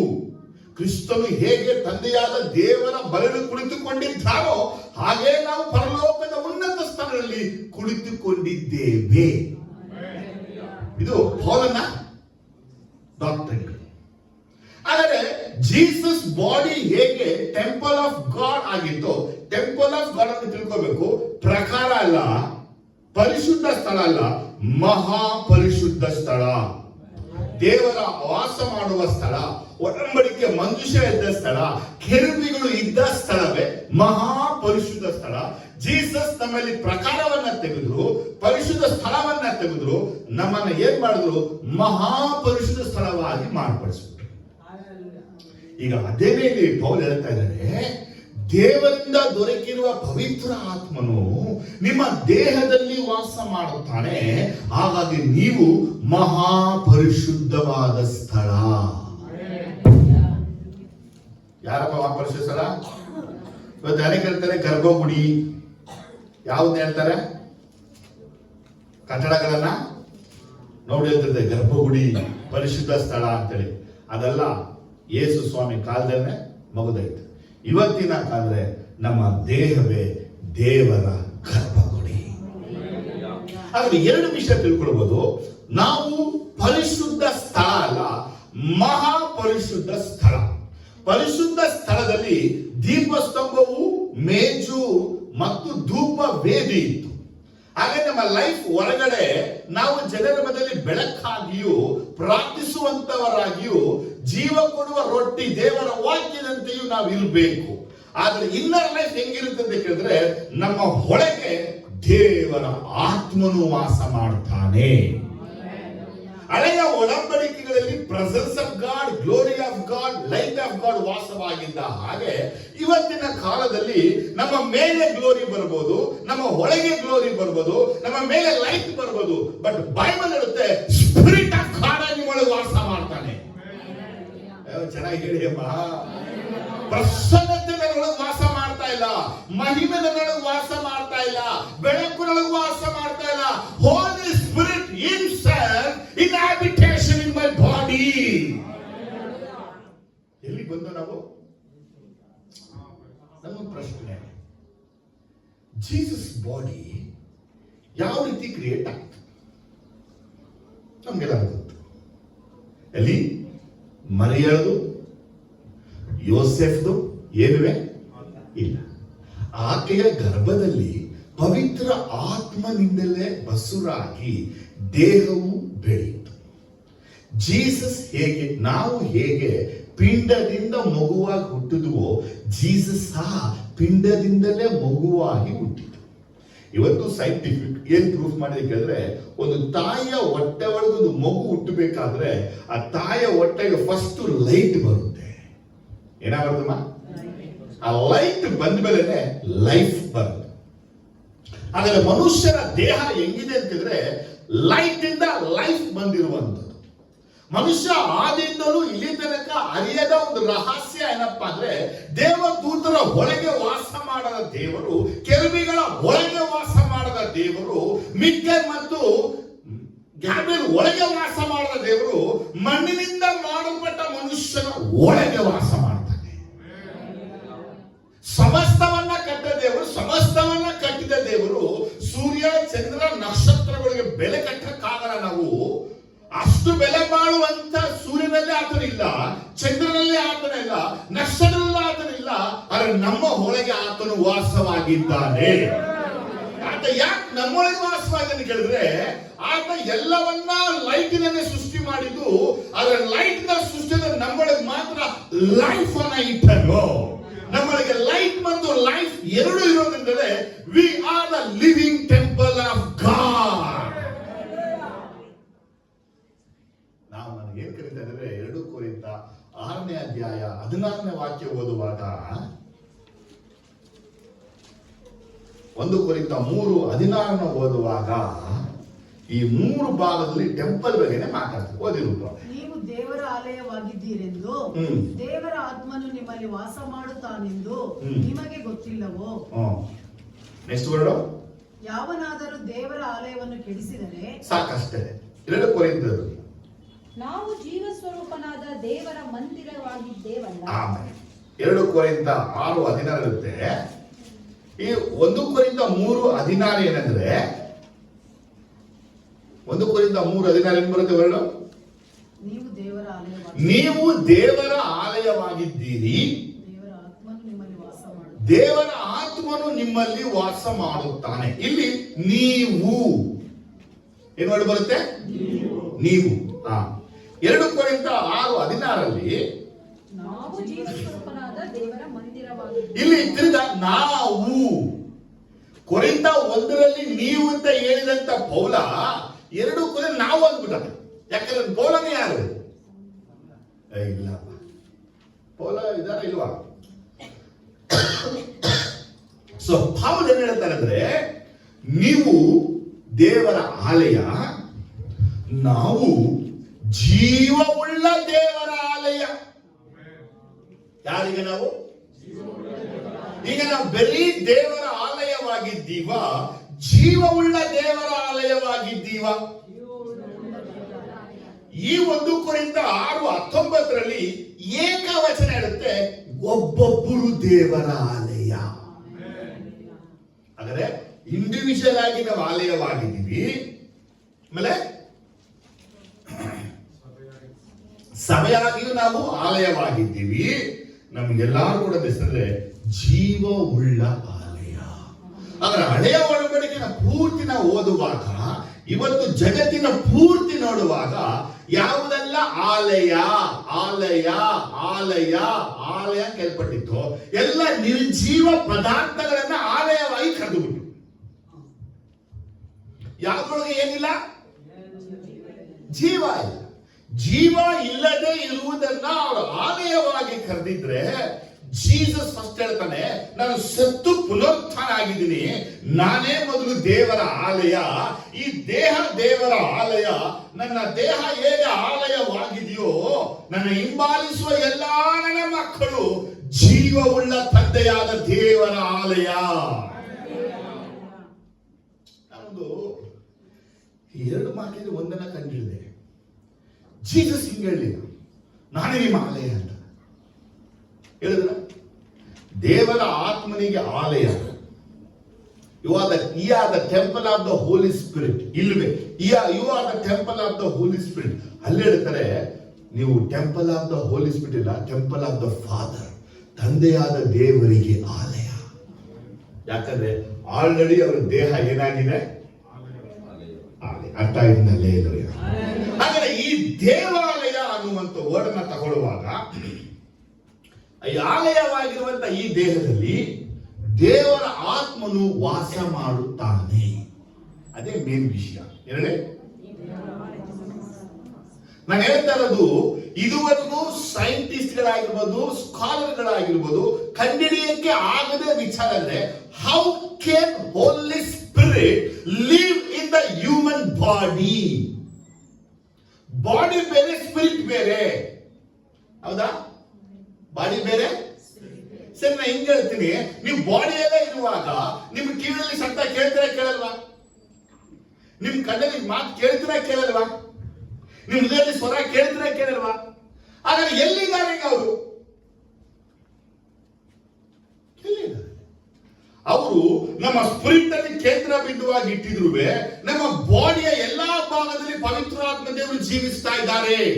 ನಾವು ಕಣ್ಗಳನ್ನ ನೋಡುವಾಗ ನಮ್ಮ ಕಣ್ಣುಗಳಲ್ಲಿ ಮಾತಾಡ್ತಾರೆ, ನಮ್ಮ ಕಿವಿಗಳಲ್ಲಿ ಮಾತಾಡ್ತಾರೆ, ನಮ್ಮ ಮನಸ್ಸಲ್ಲಿ ಮಾತಾಡ್ತಾರೆ, ನಮ್ಮ ಹೃದಯದಲ್ಲಿ ಮಾತಾಡ್ತಾರೆ, ನಮ್ಮ ಕನಸಲ್ಲಿ ಮಾತಾಡ್ತಾರೆ, ನಮ್ಮ ದರ್ಶನಗಳಲ್ಲೂ ಮಾತಾಡ್ತಾ ಇದ್ದಾರೆ. ಆದ್ರೆ ಲೋಕವು ಅರಿಯಕ್ಕಾಗಲ್ಲ, ಲೋಕವು ತಿಳಿಯಕ್ಕಾಗಲ್ಲ. ಯಾಕಂದ್ರೆ ಲೋಕವು ಪವಿತ್ರಾತ್ಮನ ಅರಿಯದು ಎಂಬುದಾಗಿ ಯೇಸು ಸ್ವತಃ ಹೇಳಿದ್ದಾರೆ. ನೀವು ನನ್ನನ್ನು ಪ್ರೀತಿಸುವುದಾದ್ರೆ ನನ್ನ ಆಜ್ಞೆಗಳನ್ನು ಕೈ ನಡೆಯುವಿರಿ, ಆಗ ನಾನು ತಂದೆಯನ್ನ ಬೇಡಿಕೊಳ್ಳುವೆನು, ಆತನಿಗೆ ಬೇರೊಬ್ಬ ಸಹಾಯಕನ ಕಳಿಸಿಕೊಡುವನು, ಆತನು ಸದಾಕಾಲ ನಿಮ್ಮ ಜೊತೆಯಲ್ಲಿ ಇರುವನು. ಆದರೆ ಲೋಕವು ಆತನ ಹೊಂದುವುದೇ ಇಲ್ಲ, ಆತನು ನಿಮ್ಮೊಳಗಿರುವನು, ನೀವು ಅದನ್ನು ಅನುಭವಿಸುವಿರಿ. ಜೀಸಸ್ ಹೇಳಿದ್ರು. ಜೀಸಸ್ ಹೇಳಿದ್ರು ಅದನ್ನ. ಹಾಗಾದ್ರೆ ನಾವು ಪವಿತ್ರಾತ್ಮನ ಅನುಭವಿಸ್ತಾ ಇದೀವಿ, ಪವಿತ್ರಾತ್ಮನ ಸ್ವರ ಕೇಳ್ತಾ ಇದೀವಿ, ಪವಿತ್ರಾತ್ಮನ ಫೀಲ್ ಮಾಡ್ತಾ ಇದೀವಿ, ಪವಿತ್ರಾತ್ಮನ ನಡೀತಾ ಇದೀವಿ. ನಮ್ಗೆಲ್ಲ ಗೊತ್ತಾಗುತ್ತೆ ಹೋಲಿ ಸ್ಪಿರಿಟ್ ಲೀಡ್ ಮಾಡ್ತಾ ಇದ್ದಾರೆ, ಅವ್ರನ್ನ ನಡೆಸ್ತಾ ಇದ್ದಾರೆ. ನಾ ಹಿಂದೆ ಹೇಳಿದೆ, father god spirit, Holy spirit spirit, Jesus ಮಾತ್ರ ಬಾಡಿ. ಇಲ್ಲ ಮೂರು ಸ್ಪಿರಿಟ್. ನಾವು ವಿ ಹ್ಯಾವ್ 3 ಗಾಡ್ ಅಂತ ಕರಿತೀವಿ. Yes, 3 God. ಅದೇ 3 ಗಾಡ್ ಅಲ್ಲಿ Father God is spirit, Holy Spirit God so spirit, but Jesus ಮಾತ್ರ ಸ್ಪಿರಿಟ್ ಮತ್ತೇನಾಗಿದ್ದಾರೆ ಬಾಡಿ, ನಮ್ಮ ರೀತಿ ಇರುವಂತ. ಆಗ ನಮ್ಮ ದೇಹವು ದೇವರ ಗರ್ಭಗುಡಿಯಾಗಿದೆ. ಈಗ ನಮ್ಮ ದೇಹಕ್ಕೆ ಹೆಸರಪ್ಪ ಅಂದ್ರೆ ಆಲಯ. ಜೋರಾಗಳಿ, ಏನ್ ಹೆಸರು? ಯಾವತ್ತಾದ್ರೂ ನಿಮ್ಮನ್ನ ಆಲಯ ಅಂತ ಕರ್ಕೊಂಡಿದ್ದೀರಾ? ಎಲ್ಲಿ ಕರೆಯೋದು? ನಮಗ್ ಗೊತ್ತು, ಶೌಚಾಲಯ. ಏನ್ ಹೆಸರು? ಮತ್ತೆ ಮೃಗಾಲಯ. ಏನಾಯ್ತು? ಆ ಮೂರನೇದೇನು? ಪ್ರಯೋಗಾಲಯ, ಔಷಧಾಲಯ, ಮಂತ್ರಾಲಯ, ಗ್ರಂಥಾಲಯ. ಈಗ ದೊಡ್ಡ ಪ್ರಶ್ನೆ ಏನಂದ್ರೆ, ಆಲಯ ಅನ್ನುವಂತ ಪದ ಕೇಳೋದು the most holy place where the God dwells. ಆದ್ರೆ ಕನ್ನಡ ಟ್ರಾನ್ಸ್ಲೇಷನ್ ಹೆಂಗಾಗಿದೆ ಕೇಳಿದ್ರೆ, ಶೌಚ ಪ್ಲಸ್ ಆಲಯ, ಶೌಚಾಲಯ. ಹಾಗಾದ್ರೆ ನಾವು ತೊಳ್ಕೊಳ್ಳಲ್ಲ, ದೇವರು ತೊಳಿತಾನೆ. ಮಂತ್ರ ಪ್ಲಸ್ ಆಲಯ, ಮಂತ್ರಾಲಯ. ಅಲ್ಲಿ ದೆವ್ವಗಳು ಮಂತ್ರ ಮಾಡ್ತೇವೆ. ಒಂದನೇ ಹೇಳ್ತಾ ಇದ್ದೀನಿ, ಸ್ಪಿರಿಟ್ ಆಫ್ ಗಾಡ್ ನಿಮ್ಮ ಬಾಡಿಯಲ್ಲಿ ವಾಸವಾಗಿದ್ದಾನೆ. ನಿಮ್ಮ ಬಾಡಿಯಲ್ಲಿ ವಾಸ ಮಾಡುವಾಗ ನೀವೇನಾಗಿದ್ದೀರಾ? ಆಲಯವಾಗಿದ್ದೀರಾ. ಆದ್ರೆ ಆಲಯವಾಗಿ ನೀವು ಶೌಚಾಲಯವಾಗಿ ಮಾರ್ಪಡಿಸಬೇಡಿ. ಅದೇನ್ ಮಾಡಿ ನೀವು? ಯಾಕಂದ್ರೆ ಶೌಚಾಲಯ ಎಲ್ಲ ವಿತರಣೆ ಮಾಡುವಂಥದ್ದು, ವಿಸರ್ಜಿಸುವಂತ ಸ್ಥಳ ಅದು. ನಾವು ವಿಸರ್ಜಿಸುವ ಸ್ಥಳಕ್ಕೆ ನಮ್ಮನ್ನು ಹೋಲಿಸಿಕೊಳ್ಬಾರ್ದು. ಝೂ ಎಂಬುದೇ ಇಂಗ್ಲಿಷ್ ಅಲ್ಲಿ ಕರೆದುಬಿಟ್ಟು ಸಿಂಪಲ್ ಆಗಿದೆ. ಆ ಝೂ ಏನಂತಾರೆ? ಮೃಗಾಲಯ. ಅಂದ್ರೆ ಮೃಗಗಳು ವಾಸ ಮಾಡುವ ಮಾತು. ದೇವರು ವಾಸ ಮಾಡೋ ಸ್ಥಳದು ಆಲಯ ಅಂತೆ, ಮೃಗ ವಾಸ ಮಾಡೋದು ಹೇಳಿ. ಹಾಗಾದ್ರೆ ನಮ್ಮೊಳಗೆ ಮೃಗಗಳ ಸ್ವಭಾವ ಇದೆ, ಇದೆಯಾ ಇಲ್ವಾ?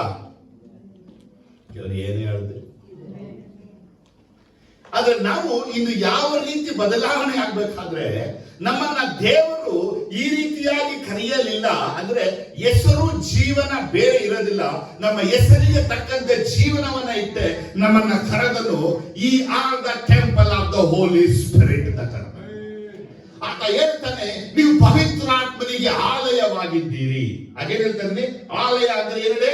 ಪ್ರಕಾರ ಅಲ್ಲ, ಪರಿಶುದ್ಧ ಸ್ಥಳ. ಮಹಾಪರಿಶುದ್ಧ ಸ್ಥಳ. ಯಾವ ಮಹಾಪರಿಶುದ್ಧ ಅಂದ್ರೆ ದೇವರನ್ನ ಕನೆಕ್ಟ್ ಮಾಡೋದು, ದೇವರ ಜೊತೆ ಮಾತಾಡೋದು, ದೇವರ ಜೊತೆ ಇರುವಂತ ಸ್ಥಳವನ್ನೇ ಮಹಾಪರಿಶುದ್ಧ ಸ್ಥಳ. ಈ ಮಹಾಪರಿಶುದ್ಧ ಸ್ಥಳದಲ್ಲಿ ಮೋಶೆ ಹೋಗಿ ಕೂತ್ಕೋತಾ ಇದ್ದ. ಎವ್ರಿಡೇ ಮೋಶೆ ಅಲ್ಲೋ ಕೂರ್ತಾ ಇದ್ದ ಮಹಾಪರಿಶುದ್ಧ ಸ್ಥಳದಲ್ಲಿ. ಮೋಶೆ ಕೊಟ್ಟಂತ ಭಾಗ್ಯ ಯಾರು ಕೊಡಲ್ಪಡಲೇ ಇಲ್ಲ. ಆದ್ರೆ ನಮಗೇನಪ್ಪ ಅಂದ್ರೆ ಮಹಾಪರಿಶುದ್ಧ ಸ್ಥಳ ಇಲ್ಲಿ ಬಂದ್ಬಿಟ್ಟಿದೆ. ಯಾವ ಸ್ಥಳದ ಒಳಗೆ ಮೋಶೆ ಹೋಗಿ ಕುಳಿತುಕೋತಾ ಇದನೋ ಆ ಮಹಾಪರಿಶುದ್ಧ ಸ್ಥಳ ನಮ್ಮೊಳಗೆ ಬಂದ್ಬಿಟ್ಟಿದೆ. But you are the called the most holy place because the Holy Spirit lives in you, not for today only, he will live you forever and forever. ಬೆಳಗ್ಗೆ ಚೆನ್ನಾಗಿತ್ತು ಜನಗಳ ಜೋರ.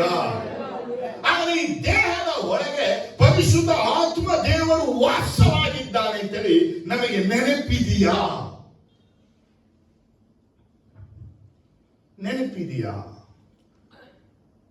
ಯಾಕೆ?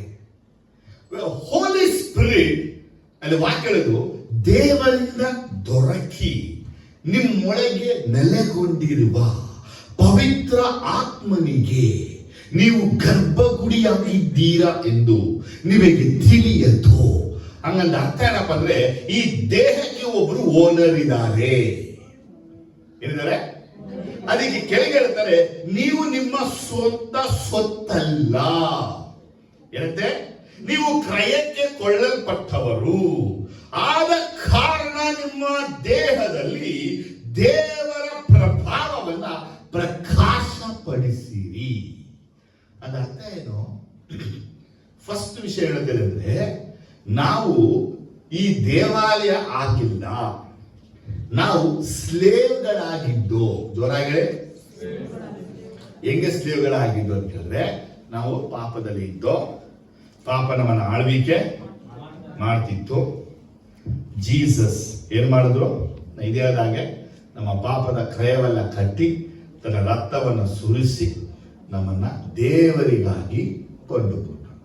ಈಗ ನನ್ನನ್ನ ನಿಮ್ಮನ್ನ ದೇವರಿಗಾಗಿ ಯೇಸು ಕೊಂಡುಕೊಂಡ ಮೇಲೆ ನಾನು ಬಂದ್ಬಿಟ್ಟು ನನ್ನ ಸ್ವಂತ ಸೊತ್ತು ನಾನೇ ಅಂತ ಹೇಳ್ಕೊಳ್ಳಲು ಸಾಧ್ಯವಾ?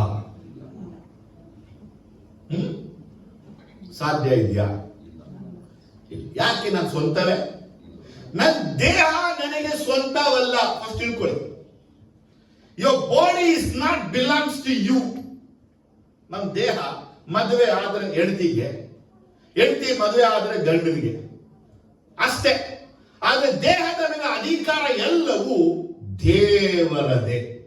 ಆ ದೇವರಿಗೆ ದೇಹದ ಮೇಲೆ ಅಧಿಕಾರ ಇರುವುದರಿಂದಲೇ, ಆತ ಮಾಲೀಕನಾಗಿರುವುದರಿಂದಲೇ ತನ್ನ ಗುರುತಾಗಿರುವ ಪವಿತ್ರಾತ್ಮ ದೇವರನ್ನ ಈ ದೇಹದ ಒಳಗೆ ಕಳಿಸ್ತಾನೆ. ಈ ದೇಹದ ಒಳಗೆ ಪವಿತ್ರಾತ್ಮ ಇದ್ದಾನೆ ಅಂದ್ರೆ ನಾವೆಲ್ಲ ದೇವರ ಕಡೆಯವರು, ದೇವರಿಗೆ ಸ್ವತ್ತಾದವರು ಎಂಬುದಾಗಿ ಅರ್ಥ. ಅದೇ 2 ಕೊರಿಂಥ 1ನೇ ಚಾಪ್ಟರ್ ಬರೋದು, ಪವಿತ್ರಾತ್ಮನ ಮುದ್ರೆ ನಮ್ಮ ಮೇಲೆ ಹಾಕಲ್ಪಟ್ಟಿದೆ. 2 ಕೊರಿಂಥದಲ್ಲಿ 1ನೇ ಅಧ್ಯಾಯ 22ನೇ ವಾಕ್ಯ ಹೇಳುತ್ತೆ. 2 ಕೊರಿಂಥ 1:22.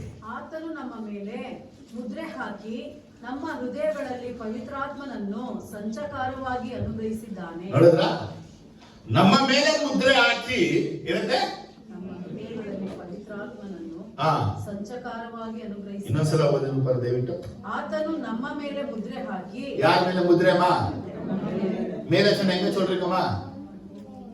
ಹಣೆ ಮೇಲೆ, ತಲೆ ಮೇಲೆ, ಕೂದಲ ಮೇಲೆ ಹಾಕ್ತಾರ ಮುದ್ರೆ. ಹಣೆ ಮೇಲೆ ಮುದ್ರೆ ಹಾಕಿ ನಮ್ಮ ಹೃದಯಗಳಲ್ಲಿ ಪವಿತ್ರ ಆತ್ಮನನ್ನು ಸಂಚಕಾರವಾಗಿ. ಸಂಚಕಾರ ಅಂದ್ರೆ ಏನೇ? ಸೀಲ್ ಎಂಬುದ ಮುದ್ರೆ ಹಾಕಿ ಈ ಪ್ರಾಪರ್ಟಿ ಇವರಿಗೆ. ಸಂಚಯ ಪ್ರಾಪರ್ಟಿ, ನಾವು ಪ್ರಾಪರ್ಟಿ ಪೇಪರ್ ಅಂತ ಕೇಳ್ತೀವಿ ನೋಡಿ, ಡಾಕ್ಯುಮೆಂಟ್ಸ್ ಕೇಳ್ತೀವಲ್ಲ, ಹಾಗೆ ದೇವರ ಮೇಲೆ ಮುದ್ರೆ ಹಾಕಿ ಈ ಬಾಡಿ ಬಿಲಾಂಗ್ಸ್ ಟು ಗಾಡ್ ಅನ್ನಕ್ಕಾಗಿ ಹೋಲಿ ಸ್ಪಿರಿಟ್ ನ ನಮ್ಮ ದೇಹದ ಒಳಗೆ ಕೊಟ್ಟಿದ್ದಾನೆ. ಅದಕ್ಕೆ ಇನ್ನೊಂದು ವರ್ಡ್ ಡೌನ್ ಪೇಮೆಂಟ್. ಸಂಚಕಾರಕ್ಕೆ ಇಂಗ್ಲಿಷ್ ವರ್ಡ್ ಡೌನ್ ಪೇಮೆಂಟ್ ಅನ್ನ ಕೊಟ್ಬಿಟ್ಟಾರೆ. ಏನ್ ಕೊಟ್ಟಾರೆ ನೆನಪಿದ್ಯಾ? ಆ ಒಳ್ಳೆ ಸವಾರ ಏನ್ ಮಾಡ್ತಾನೆ, ಅವ್ನು ಎತ್ಕೊಂಡು ಹೋಗು ಛತ್ರದಲ್ಲಿ ಇಟ್ಬಿಟ್ಟು ಅವ್ನಿಗೆ 2 ಕಾಸು ಅಂತ ಹೇಳ್ತಾನೆ, ನಿಮ್ಗೆ ಆರೈಕೆ ಮಾಡು, ನಾವು ವಾಪಸ್ ಬರುವಾಗ. ಹಾಗೆ ದೇವರು ಡೌನ್ ಪೇಮೆಂಟ್ ರೀತಿಯಲ್ಲಿ ಪರಿಶುದ್ಧ ಆತ್ಮ ದೇವರನ್ನ ನಮ್ಮ ಒಳಗೆ ಕಳಿಸಿದ್ದಾನೆ. ಹಾಗಾದ್ರೆ ನಮ್ಮ ಒಳಗೆ ಪರಿಶುದ್ಧ ಆತ್ಮ ದೇವರು ಇದ್ದಾನೆ ಅಂದ ಮೇಲೆ ನಮ್ಮ ದೇಹದಲ್ಲಿ ದೇವರ ಪ್ರಕಾಶವನ್ನ ಪ್ರಕಾಶಗೊಳಿಸಬೇಕು. ಹಾಗಾದ್ರೆ ನನ್ನ ದೇಹ, ಹೇಳಿ ಜೋರಾಗಿ, ಜೋರಾಗಿ, ನನ್ನ ದೇಹ. ಯಾರು ಹೇಳಕ್ಕಾಗಲ್ಲ. ಯಾವ ಮನುಷ್ಯನು ಈ ಲೋಕದಲ್ಲಿ ಒಬ್ಬನು ಹೇಳಕ್ಕಾಗದ ವಿಷಯ ಏನಪ್ಪ ಅಂದ್ರೆ ನನ್ನ ದೇಹ, ನನ್ನ ಇಷ್ಟ. ನೀನ್ ಯಾರು ಕೇಳಕ್ಕೆ? ನಾ ಏನಾದ್ರೂ ಮಾಡ್ಕೋತೀನಿ. ಮಕ್ಕಳೇ ತಂದೆ ತಾಯಿಗೆ ಹೇಳ್ತಾರೆ, ಇನ್ನು ಹೆಂಡತಿರು ಹೇಳ್ತಾರೆ, ಇನ್ನು ಗಂಡಂದ್ರು ಹೇಳ್ತಾರೆ, ನನ್ನ ಇಷ್ಟ ಕಡೆ ನೀನ್ ಯಾವಳೆ ಕೇಳಕ್ಕೆ? ಆದ್ರೆ ಇವ್ರು ಎಲ್ಲರಿಗೂ ತಿಳಿಯದ ಒಂದು ಸತ್ಯ ಏನಂದ್ರೆ, ದೇವರ ಆತ್ಮ ನಿಮ್ಮೊಳಗೆ ವಾಸವಾಗಿದ್ದಾನಂದ್ಮೇಲೆ ನಿನ್ ದೇಹವು ನಿಂದಲ್ಲ. ಫಾದರ್ ಗಾಡ್ ಡೌನ್ ಪೇಮೆಂಟ್ ಆಗಿ ಹೋಲಿ ಸ್ಪಿರಿಟ್ ದೇವರಿಗೆ ಕೊಟ್ಟಿದ್ದಾನೆ. ನಿನ್ನ ದೇಹವು ಕರ್ತನದು. ಯಾಕಪ್ಪ ನಿನ್ ದೇಹ? ಜೋರಾಗಿ, ದೇಹವು ಕರ್ತನದು. ದೇಹವು ಕರ್ತನದು. 13ನೇ ವಾಕ್ಯ 1 ಕೊರಿಂಥ 6:13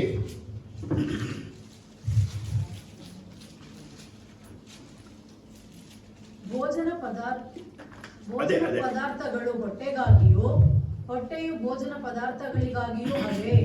ದೇವರು ಇದನ್ನು ಅವುಗಳನ್ನು ಕೂಡ ತೆಗೆದು ಹಾಕುವನು.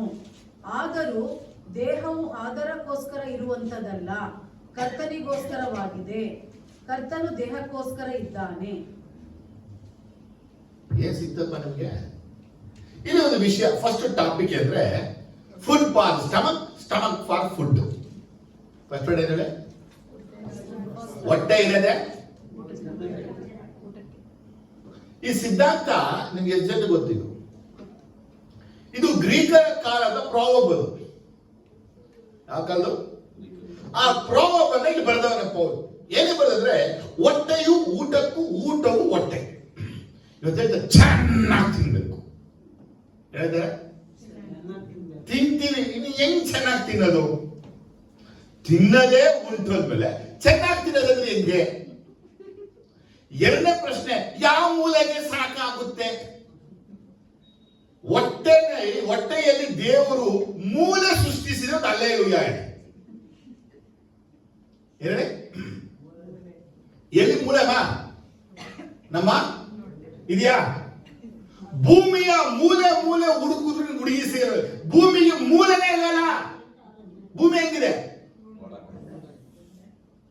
ಹಾಗಾದ್ರೆ ಫಸ್ಟ್ ಒನ್ ಹೇಳ್ತಾರೆ, ಊಟದಿಂದ ನಿಮ್ಮ ದೇಹ ಕೆಡಿಸಬೇಡಿ. ನಿಮ್ಮ ದೇಹವು ನಿಮ್ಮದಲ್ಲ, ನಿಮ್ಮ ದೇಹವು ಕರ್ತನದಾಗಿದೆ. ನಿಮ್ಮ ದೇಹದಲ್ಲಿ ಪವಿತ್ರಾತ್ಮ ವಾಸವಾಗಿದ್ದಾನೆ. ಆದರೆ ಆ ದೇಹದಲ್ಲಿ ಊಟದ ಆಳ್ವಿಕೆ ನಡೆಯಬಾರದು. ಚೆನ್ನಾಗಿ ತಿನ್ನು, ಬೆಳಗ್ಗೆ ತಿನ್ನು, ಮಧ್ಯಾಹ್ನ ತಿನ್ನಬೇಡಿ ಅಂತ ದೇವರು ಹೇಳಿಲ್ಲ. ತಿನ್ನಕ್ಕಾಗಿನೇ ಹೇಳಿದ್ರು. ಆದ ಬಿಟ್ಟರೆ ಹೆಚ್ಚಾಗಿ ತಿನ್ನು ಅಂದ್ರೆ ಆದಾಗ ಹೇಳಿದ್ರು, ಹಣ್ಣನ್ನ ಹೆಚ್ಚಾಗಿ ತಿನ್ನಂದ್ರೆ ಅವ್ರು ಫಸ್ಟ್ ಮಾಡಿ ಇಟ್ಟಿದ್ರು. ಅವ್ನು ತಿನ್ನುವಾಗ ಗೊತ್ತಾಗುತ್ತೆ ಲೂಸ್ ಮೋಷನ್ ಆಗುತ್ತಾ, ಟೈಟ್ ಮೋಷನ್ ಆಗುತ್ತಾ, ಅದೆಲ್ಲ ಫಸ್ಟ್ ಮಾಡಿದ್ರೆ ತಿಳ್ಕೋಬೇಕಲ್ಲ ಪ್ರಾಡಕ್ಟ್. ಅದಕ್ಕಾಗಿ ಹಣ್ಣನ್ನ ಇವತ್ತು ಎಷ್ಟು ಜನ ಇರೋದು? 800 ಕೋಟಿ ಭೂಮಿಯ ಪಾಪ್ಯುಲೇಷನ್ ಅಂದ್ರೆ 800 ಕೋಟಿ ಜನ ಭೂಮಿಯಲ್ಲಿ ಜೀವಿಸ್ತಾ ಇದ್ರೆ, ಭೂಮಿಯಲ್ಲಿ ಎಲ್ಲಾ ಮನುಷ್ಯರು ಒಂದೇ ಒಂದು ತಿನ್ನು. ಕೆಲವರಿಗೆ ತಿನ್ನೋದ್ರಲ್ಲೇ ಆಸೆ, ತಿನ್ನ ಆಸೆಗಳೇ. ತಿನ್ನ ಭೋತ ಅಂತ ಅವ್ರಿಗೆ ಹೆಸರು. ಚೆನ್ನಾಗಿ ತಿನ್ನು, 15 ಇಡ್ಲಿ ತಿನ್ನು, 20 ದೋಸೆ ತಿನ್ನು, 1 ಕೆಜಿ 2 ಕೆಜಿ ಮಾಂಸ ತಿನ್ನು. ಕೆಲವು ಹೆಸರು ಬಕಾಸುರ. ಹೆಸರುಗಳ ದೇವರ ಮಕ್ಕಳು ಆಹಾರದಿಂದ ತಮ್ಮ ದೇಹವನ್ನು ಕೆಡಿಸಬಾರದು. ಯಾಕಂದ್ರೆ ಅತಿಯಾದ ಭೋಜನವು ಬುದ್ಧಿ ಮಾಂದ್ಯವನ್ನ ತರುತ್ತದೆ. ಅತಿಯಾದ ಭೋಜನದಿಂದ ನಿದ್ರೆ ಬೇಗ ಬರುತ್ತೆ. ಊಟ ಯಾವತ್ತು ಹೊಟ್ಟೆ ತುಂಬಾ ತಿನ್ನಬಾರ್ದು. ಹೊಟ್ಟೆಗೆ ಸ್ವಲ್ಪ ಕಡಿಮೆ ಜಾಗ ಬಿಟ್ಟು ಹೇಳ್ತೀವಿ. ಆದ್ರೆ ಟೇಸ್ಟ್ ಆಗಿ ಮಾಡಿಬಿಟ್ರೆ ತಿನ್ಬಿಟ್ಟು ಯಾಕೋ ಜಾಸ್ತಿ ಆಗುತ್ತೆ, ಕಡೀರಿ, ಒಂದು ಅರ್ಧ ಗಂಟೆ ಕಡೀರಿ. ಕತ್ತು ತನಕ ತಿನ್ನಕ್ಕಾಗಿದ್ದೀರ ಅಂತ ಹೇಳಿದ್ರ? ಎಷ್ಟು ತಿಂತೀವಿ? ಚೆನ್ನಾಗಿ ಹೇಳಿ, ಚೆನ್ನಾಗಿ ಬೈಬಲ್ ವಾಕ್ಯವಿರುತ್ತೆ, ನಿನ್ ದೇಹ ತಿನ್ನಕ್ಕಾಗಿಲ್ಲ. One day God will remove stomach and food, ಎರಡನ್ನು ದೇವರು ತೆಗೆದು ಬಿಡುತ್ತಾನೆ. ಜ್ವರ ಇರಲಿಲ್ಲ. 14 ಹೇಳ್ತಾನೆ, ಕರ್ತನಿಗೋಸ್ಕರವೇ ದೇಹ ಇದೆ, ದೇಹಕ್ಕೋಸ್ಕರವೇ ಕರ್ತನು ಇದ್ದಾನೆ. ನೋಡಿ ಅಂದ್ರೆ ಮೇಲ್ವಾಕ್ಯ ಏನಿದೆ? ಊಟಕ್ಕಾಗಿ ದೇಹ, ದೇಹಕ್ಕಾಗಿ ಊಟ. ಇವಾಗ ನಮ್ಗೆ ಯಾರಾದ್ರೂ ವೀಕರ್ ಏನಂತೀವಿ? ಚೆನ್ನಾಗಿ ತಿನ್ನಿ, ಮೀನು ಮೊಟ್ಟೆ ಮಾಂಸ ತಿನ್ನಿ, ಸೂಪ್ ಕುಡಿರಿ, ಪಾಯ ತಿನ್ನಿ, ನಾವೇ ಹೇಳ್ತಿರ್ತೀವಿ. ಆದ್ರೆ ತಿಂದವರೆಲ್ಲ ಗಟ್ಟಿಯಾಗಿದ್ದಾರೆ. ಆಗಿದ್ರೆ ಏ ಸ್ವಾಮಿಗೆ ಹೇಳಬೇಕಿತ್ತು. ಅದು ಏ ಸ್ವಾಮಿಗೆ ಹೇಳಿಲ್ಲ. ಮನುಷ್ಯನು ರೊಟ್ಟಿ ತಿಂದ ಮಾತ್ರದಿಂದ ಬದುಕುವುದಿಲ್ಲ, ದೇವರ ಬಾಯಿಂದ ಹೊರಡುವ ಪ್ರತಿಯೊಂದು ಮಾತ್ರದಿಂದ ಬದುಕುತ್ತಾನೆ. ಒಂದು ಸಲ ಪೊಡ್ಸ್ಕೊಂಡ್ರೆ ಮುಗಿದೈತೆ ನಮ್ ಜೀವನ. ನಮ್ ತಲೆ ಮೇಲೆ ಟ್ರೈನ್ ಹೋಗ್ಬೇಕು, ಬದುಕೊಂಡ್ಬಿಟ್ಟಿದ್ವಿ. ಯಾಕೆ ಬದುಕೊಂಡ್ರೆ ಅವ್ರ ಬಾಯಿಗೊಂದು ಮಾತು ಬಂತು, ಜೀವಿಸು. ಅವ್ರು ಹೇಳಿದ ಒಂದು ಮಾತು ಯಾವತ್ತೂ ಮರಿಬೇಡಿ, ನಾನು ಜೀವಿಸೋದ್ರಿಂದ ನೀವು ಜೀವಿಸುವಿರಿ. ಜೋರಾಗಿ ಹೇಳಿ, ನಾನು ಸತ್ತಿದ್ದರಿಂದ ನೀವು ಸಾಯ್ವಿರಿ. ಏನ್ ಸಾಯ್ವಿ? ನಾವೇ ಎದುರು ಬಿಡ್ತೀವಿ, ಗಾಬರ ಬಿಡ್ತೀವಿ, ಅಯ್ಯೋ ಏನಾಗ್ಬಿಡ್ತು, ಗ್ಯಾಸ್ ಸಿಲಿಂಡರ್ ಬ್ಲಾಸ್ಟ್ ಆದ್ರೂ ಸಾಯಲ್ಲ, ಕರೆಂಟ್ ಶಾರ್ಟ್ ಸರ್ಕ್ಯೂಟ್ ಆದ್ರೂ ನೀವು ಸಾಯಲ್ಲ. ಯಾಕೆ ಸಾಯಲ್ಲ ಅಂದ್ರೆ ಅವುಗಳೆಲ್ಲದಕ್ಕೂ ಜೀವ ಇಲ್ಲ. ಜೀವ ನಿಮ್ಮೊಳಗಿರೋದು, ದೇವರ ಆತ್ಮ ನಿಮ್ಮ ದೇಹದಲ್ಲಿ ವಾಸ ಮಾಡ್ತಾ ಇದ್ದಾನೆ. ದೇವರ ಆತ್ಮನನ್ನ ಕೊಲ್ಲುವ ಶಕ್ತಿ. ಕರೆಂಟ್ ತುಂಬಾ ಪವರ್ ಬಿಡ್ತಾರೆ, ಹೋಲಿ ಸ್ಪಿರಿಟ್ಗೆ ಪವರ್ ಕಡಿಮೆ. ಯಾವ ಫ್ಲಡ್ ನಿಮ್ಗೆ ಏನು ಮಾಡಕ್ಕಾಗಲ್ಲ. ಯಾಕೆ ಗೊತ್ತಾ? You are the temple of God. ನೀ ಪರಿಶುದ್ಧವಾದ ಸ್ಥಳ, ನಿನಗೆ ದೇವರು ವಾಸ ಮಾಡ್ತಾನೆ. ಅಲ್ಲಿ ದೇವರ ಆತ್ಮ ಒಳಗೆ ವಾಸ ಮಾಡುವಾಗ ಈ ದೇಹಕ್ಕೆ ಹಾನಿ ಮಾಡುವಂತ ಕಾರ್ಯ ಆಗಿದ್ರೆ ಊಟ. ಏನದು? ವಯಸ್ಸು ಆಗ್ತಾ ಆಗ್ತಾ ಆಗ್ತಾ ಆಸೆ ಜಾಸ್ತಿ, ಅಲ್ಲೇ ಇರಲ್ಲ, ಆದ್ರೂ ತಿನ್ಬೇಕು. ಎಲ್ಲಿ ತಿನ್ನದು?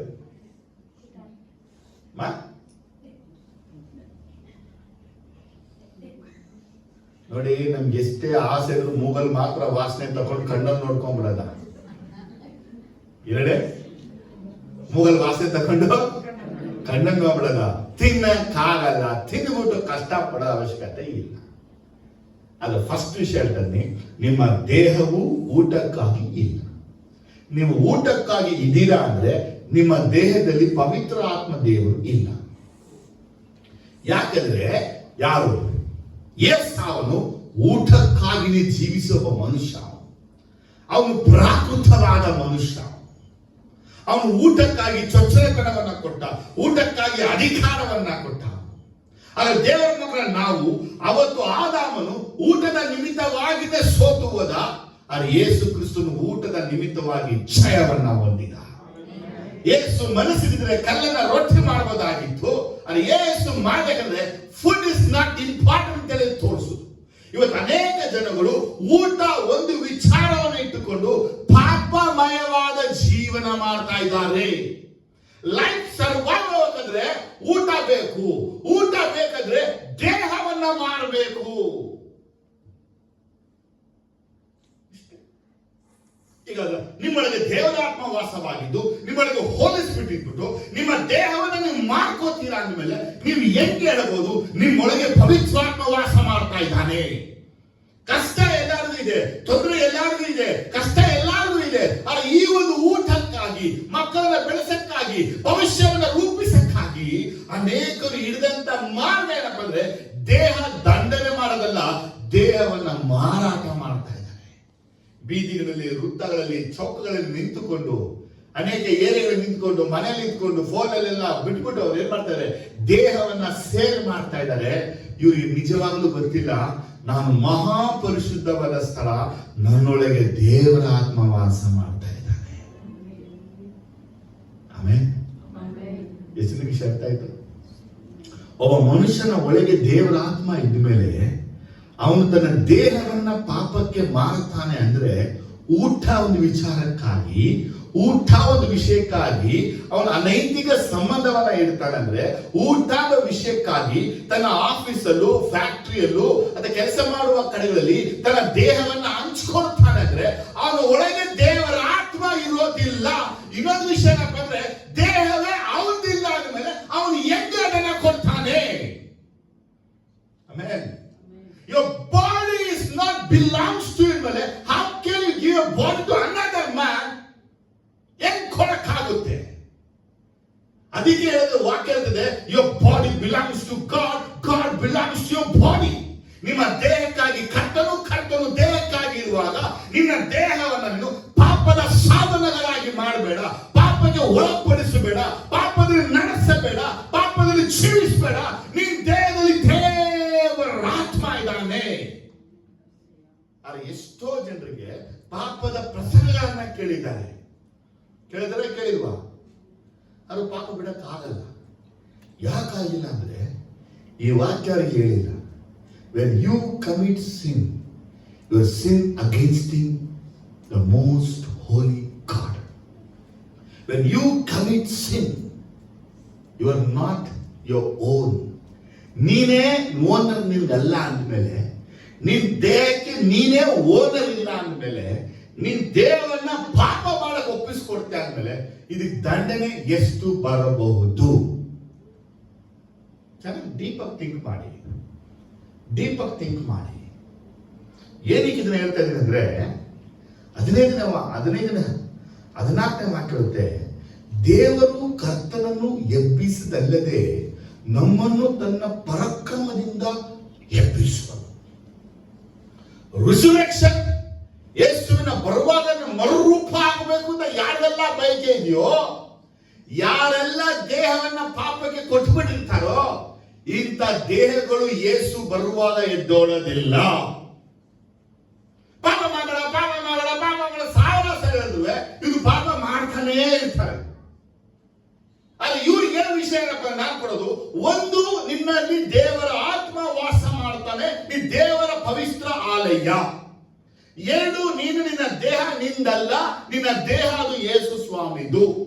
ನಿನ್ ದೇಹದಲ್ಲಿ ಪಾಪವನ್ನು ಅಳವಡಿಸ್ಬಿಟ್ರೆ ಯೇಸು ಬರುವಾಗ ನೀನು ರಕ್ಷಣ ಆಗೋದಿಲ್ಲ. ಮುಗೀತು. ತೀರ್ಮಾನ ನಿಂದು. What is the problem?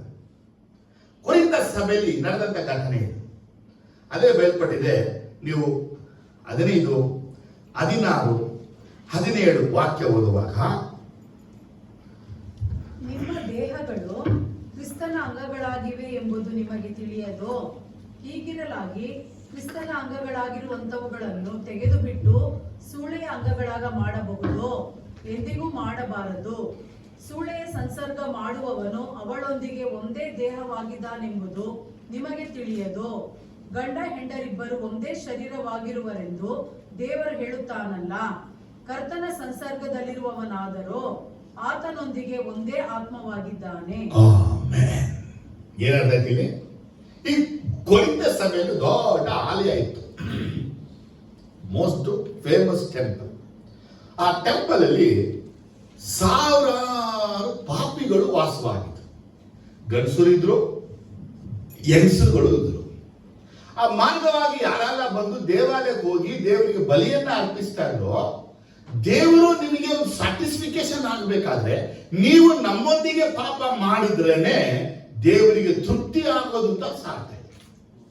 ಹಾಗಾಗಿ ಕೊರಿಂಥ ಸಭೆಗೆ, ಕೊರಿಂಥದಲ್ಲಿ ಇದ್ದಂತ ಜನಗಳು, ಸುತ್ತಮುತ್ತದ ಜನಗಳು ಕೊರಿಂಥದ ಆಲಯಕ್ಕೆ, ಅದು ಅನ್ಯ ಜನರ ಆಲಯಕ್ಕೆ ಹೋದಾಗ ಅವ್ರು ಏನ್ ಮಾಡೋರಪ್ಪ ಅಂದ್ರೆ ಅವರೊಂದಿಗೆ ಪಾಪಗಳನ್ನ ಮಾಡೋರು. ಕೆಲ ಹೆಂಡತಿನೂ ಮಾಡಬೇಕು, ಈ ಕಡೆ ಗಂಡನೂ ಪಾಪ ಮಾಡಬೇಕು. ಈ ರೀತಿ ಪಾಪ ಮಾಡಿದ್ರೇನೆ ಅವ್ರು ಏನಾಗ್ತಿದ್ದಾರೆ, ದೇವರಿಗೆ ಇವತ್ತು ನಮ್ಮ ದೇಶದ ಮೂಲೆ ಮೂಲೆಗಳಿಗೆ ಹೋದ್ರೆ ದೇಹವನ್ನ ಮಾರುವಂಥದ್ದು ದೇವರಿಗೆ ಇಷ್ಟ ಅಂತಿದೆ. ಧೂಮಪಾನ ಮದ್ಯಪಾನಗಳನ್ನು ಮಾಡುವಾಗ ಅವ್ರಿಗೆ ಇಷ್ಟ, ದೇವರಿಗೆ ಇಷ್ಟ ಅಂತೇಳಿ ಅವ್ರುಗಳೇ ಮಾಡ್ತಾರೆ. ನನ್ನ ಪ್ರಶ್ನೆ ಅಂದ್ರೆ, ಸ್ಪಿರಿಟ್ ಆಫ್ ಗಾಡ್ ನಿನ್ನ ಕಂಟ್ರೋಲ್ ಮಾಡ್ತಾ ಇದ್ದಾರ, ವೈನ್ ನಿಮ್ಮನ್ನ ಕಂಟ್ರೋಲ್ ಮಾಡ್ತಾ ಇದೆಯಾ, ವರ್ಲ್ಡ್ಲಿ ಸ್ಪಿರಿಟ್ ನಿಮ್ಮನ್ನ ಕಂಟ್ರೋಲ್ ಮಾಡ್ತಾ ಇದೆಯಾ ತಿಳ್ಕೊಳ್ಳಿ. ಯಾಕಂದ್ರೆ ಈ ದೇಹವು ಗಂಡ ಹೆಂಡತಿ ಒಂದು ಶರೀರವಾಗಿರುತ್ತೆ. ಅದೇ ಈ ದೇಹವು ಇನ್ನೊಬ್ಬರೊಂದಿಗೆ ಒಂದು ಶರೀರ ಅಂತ ದೇವರು ಕರೆಯಲಿಲ್ಲ. ಹಾಗೆ ಹೇಗೆ ಗಂಡ ಹೆಂಡತಿ ಒಂದು ಶರೀರವಾಗಿ ಇದ್ಬಿಟ್ಟು ದೇವರ ಆತ್ಮವಾಗಿ ವಾಸ ಮಾಡುತ್ತಾನೋ, ನಾನು ಕ್ರಿಸ್ತನು ನಾನು ಒಂದೇ ಆಗಿದ್ರೆ ಪವಿತ್ರ ಆತ್ಮ ದೇವರು ನನ್ನೊಳಗೆ ವಾಸ ಮಾಡೋದು. ಎಲ್ಲರಿಗೂ ಬೇಜಾರಾಗೋಯ್ತು. ನೀವು ಅನ್ಯ ಭಾಷೆ ಬಗ್ಗೆ ನಾನು ಮಾತಾಡ್ತಿಲ್ಲ, ಹೋಲಿ ಸ್ಪಿರಿಟ್ ಇನ್ಫಿಲ್ನೆಸ್ ಬಗ್ಗೆ ನಾನು ಮಾತಾಡ್ತಾ ಇಲ್ಲ. ಪವಿತ್ರ ಆತ್ಮ ದೇವರಿಗೆ ನೀ ಗರ್ಭಗುಡಿ ಆಗಿರ್ಬೇಕು ಅಂದ್ರೆ ನಿನ್ ದೇಹದಲ್ಲಿ ಪಾಪ ಹೋಗಿತ್ತು. ಒಂದು ಸಂಬಂಧ ಹೆಂಡತಿ ಬಿಟ್ಟು ಬೇರೆ ಯಾರ ಜೊತೆಗೆ ಸಂಬಂಧ ಇಟ್ಟರು, ಕೆಲವು ಹೆಂಗಪ್ಪ, ಮದುವೆಗಿಂತ ಮುಂಚೆ ಸಂಬಂಧ, ಮದುವೆ ಆದ್ಮೇಲೆ ಸಂಬಂಧ, ವಯಸ್ಸಾಗ್ತಾ ಇದ್ರು ಸಂಬಂಧಗಳು. ಹುಡುಗರು ಹಂಗೆ, ಹುಡುಗಿರು ಹಂಗೆ. ಕಾಲೇಜಲ್ಲಿ ಓದುವಾಗಲೇ ಪಾಪ ಜೀವನ ಮಾಡ್ತಿರ್ತಾರೆ, ಮನೇಲಿ ಇರುವಾಗಲೇ ಪಾಪ ಜೀವನ ಮಾಡ್ತಿರ್ತಾರೆ. ಯಾರ್ಯಾರ ಜೊತೆ ಸುತ್ತಾಡೋದು, ಯಾರೆಲ್ಲೋ ಓಡೋದು, ಯಾರ್ಯಾರ ಜೊತೆ ಫ್ರೆಂಡ್ ಆಗೋದು, ಕೊನೆಗೆ ಸಡಲ್ ಬಂದು ಅಂದ್ಬಿಡ್ತಾರೆ. ಹಿಂಗೆಲ್ಲ ಅಂದ್ಬಿಟ್ರೆ ಸಂತೋಷ್ ಬದಲ್ನ ಏಮಾರಿಸ್ಬೋದು. ಮೇಲವರಿದ್ದಾರೆ, ಅವ್ರು ಹೇಳ್ತಾರೆ, ನಾನು ಇವ್ರ ಮೇಲೆ ಬರಲಿಲ್ಲ. ರಮೇಶ್ ಅಕ್ಕ ನಿಮಗೆ ಬೈಬಲ್ ಹಾಕಿರುತ್ತೆ, ನಿನ್ನ ಹೆಂಡತಿನೇ ಆಗಿರಬಹುದು, ನೀನೇ ಆಗಿರಬಹುದು, ನೀವಿಬ್ರು ಕರ್ತನ ಆತ್ಮ ಹೊಂದಿರುವಂತ ದೇವಾಲಯ. ಇವತ್ತು ಯಾರಿಗೂ ಈ ಭಯ ಇಲ್ಲ, ಸಭೆಗಂತೂ ಈ ಭಯ ಯಾರಿಗೂ ಇರಲ್ಲ. People are living under the sin. Jesus ಹೇಳಿದ್ರು, ಪರಸ್ತ್ರೀನ ನೋಡಿ ಮೋಹಿಸುವವನು ತನ್ನ ಹೃದಯದೊಳಗೆ ಅವಳೊಂದಿಗೆ ಪಾಪ ಮಾಡಿಬಿಟ್ಟ. ಮದುವೆ ಆದಂತ ಸ್ತ್ರೀಗಳು ಹೆಂಗಿದ್ರೆ, ಛೇ ನಾ ಮುನ್ನ ಮದುವೆ ಆಗ್ಬೇಕಿತ್ತು, ಪಾಪ ಆಗೋಯ್ತು, ನಾ ಇವಳ ಮದುವೆ ಆಗೋಗಿತ್ತು, ಪಾಪ ಆಗೋಯ್ತು. ನಾವು ಬಾಯಲ್ಲಿನೇ ಇಷ್ಟು ಪಾಪ ಮಾಡ್ತಾ ಇದ್ದೀವಿ. ದೇಹದಲ್ಲಿ ಮಾಡೋ ಪಾಪದ ಬಗ್ಗೆ ಯೇಸು ಹೇಳಿಲ್ಲ, ಬಾಯಲ್ಲೇ ಕಣ್ಣಲ್ಲೇ ನಾವು ಪಾಪಗಳನ್ನ ಮಾಡ್ತಿರ್ತೀವಿ. ಅವಳ ದೇಹ ಚೆನ್ನಾಗಿದೆ, ಅವಳ ರೂಪ ಚೆನ್ನಾಗಿದೆ, ಅವಳ ಬಣ್ಣ ಚೆನ್ನಾಗಿದೆ. ಇನ್ನು ಅನೇಕರು ಮದುವೆ ಆಗೋದು ಯಾರ ದೇಹ ನೋಡಿ. ಬಾಡಿ ಹೆಂಗಿರೋ ಹೇಳ್ತಿದ್ರು, ಬಾಡಿ ಬ್ರದರ್ ಒಳ್ಳೆ ಮೇಕೆ ತರ ಟಗರು ತರ ಮಾಡಿ. ಏನಕ್ಕೆ ಕೇಳಿದೆ, ಅದಕ್ಕಿಂತ ತುಂಬಾ ಪವರ್ ನಾಯಿಗಳು ಬಾಡಿ ತುಂಬಾ 6 ತಿಂಗಳಿಗೂ ಮರಿ ಆಗ್ತಿರುತ್ತೆ. ಸಿಸರಿನ್ ಇಲ್ಲ, ಒಂದು ನಾಯಿನ ವೀಕೆ ಆಗಿಲ್ಲ. They love woman's body, not his wife. ಅನೇಕ ಮನೆಗಳಲ್ಲಿ ಹೆಂಡತಿಯ ದೊಡ್ಡ ಸಮಸ್ಯೆ ಅಂದ್ರೆ, ನನ್ನ ಗಂಡ ನನ್ನ ದೇಹವನ್ನ ಆಶಿಸ್ತಾನೆ, ನನ್ನನ್ನ ಅಲ್ಲ.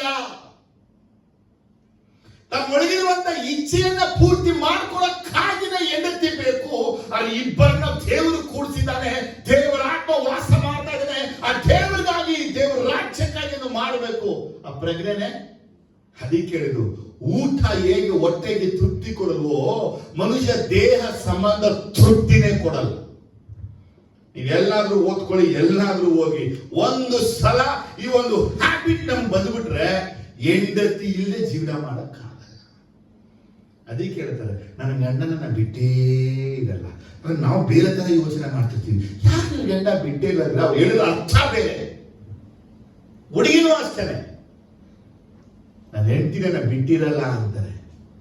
ಆ ಬಿಟ್ಟಿಲ್ಲ ಪದ ಅಂತಂದ್ರೆ they need every day food. ಹೊಟ್ಟೆಗೆ ಹೇಗೆ ಫುಡ್ ಬೇಕೋ ಹಾಗೆ ಇನ್ನೊಂದು ಫುಡ್ ಬೇಕು. ಹಾಗಾದ್ರೆ ನಾವು ಹೆಂಗಿದೀವಿ ಅಂದ್ರೆ, ಮದುವೆ ಆಗ್ತಾರ ವಿಚಾರ ಬಂದ್ರೆ ದೇಹದ ಇಚ್ಛೆಗಳನ್ನ ಪೂರ್ತಿ ಮಾಡ್ಕೊಳ್ಳೋಕ್ಕಾಗಿ ಮದುವೆ ಆಗ್ತಾ ಇದೀವಿ. ಆದ್ರೆ ಕರ್ತನ ಪ್ರಕಾಶವನ್ನ, ಕರ್ತನ ಮಹಿಮೆ ಪ್ರಕಾಶಗೊಳಿಸಕ್ಕಾಗಿ ಅಲ್ಲ. Amen, hallelujah, amen, hallelujah. ಒಂದು ವೇಳೆ ನಮ್ಮ ಸಭೆಯಲ್ಲಿರುವಂತವ್ರು, ನಿಮಗೆ ಹೇಳ್ತಲ್ಲ, ಸಭೆಯಂತ ಪ್ರತಿಯೊಬ್ಬರಿಗೆ ಹೇಳಿದ ವಿಷಯ ಅಂದ್ರೆ, ನೀ ಕ್ರಿಸ್ತನ ಬರಕ್ಕಿಂತ ಮುಂಚೆ ಅಂತ ನೀ ಪಾಪ ಮಾಡಿದ್ರೆ ದೇವರ ಕಡೆಗೆ ತಿರ್ಕೋಬೇಕು. ಕ್ರಿಸ್ತನ ಬಂದ್ಬಿಟ್ಟು ಮತ್ತೆ ಪಾಪ ಮಾಡ್ತಾ ಇದ್ರೆ ನೀನ್ ದೇವರ ಕಡೆಗೆ ತಿರುಗಬೇಕು. ಇಲ್ಲ ಅಂದ್ರೆ ಯೇಸು ಕ್ರಿಸ್ತನ ಬರುವಿಕೆಯಲ್ಲಿ ನೀನು ರ್ಯಾಪ್ಚರ್ ಆಗಲ್ಲ. ಯಾಕಂದ್ರೆ ದೇವರ ಆತ್ಮ ವಾಸವಾಗಿಲ್ಲ. ಈಗ ಹಿಂಗೆ ಯೋಚನೆ ಮಾಡಿ, ನಾವು ಪಾಪವನ್ನ ಮಾಡ್ಬಿಟ್ಟು ನಾವು ಅನ್ಯ ಭಾಷೆ ಮಾಡ್ತೀವಿ, ನಾವು ಪಾಪವನ್ನ ಮಾಡ್ಬಿಟ್ಟು ನಾವು ಪ್ರಕಟಣೆ ಹೇಳ್ತೀವಿ, ನಾವು ಪಾಪವನ್ನ ಮಾಡಿ ನಾವು ಪ್ರಬಂಧ ಹೇಳ್ತೀವಿ, ನಾವು ಪಾಪವನ್ನ ಮಾಡಿ ಏನೋ ಒಂದು ಕಾರ್ಯ ಮಾಡಿದ್ರೆ ದೇವರ ಆತ್ಮ ಇದಾನ?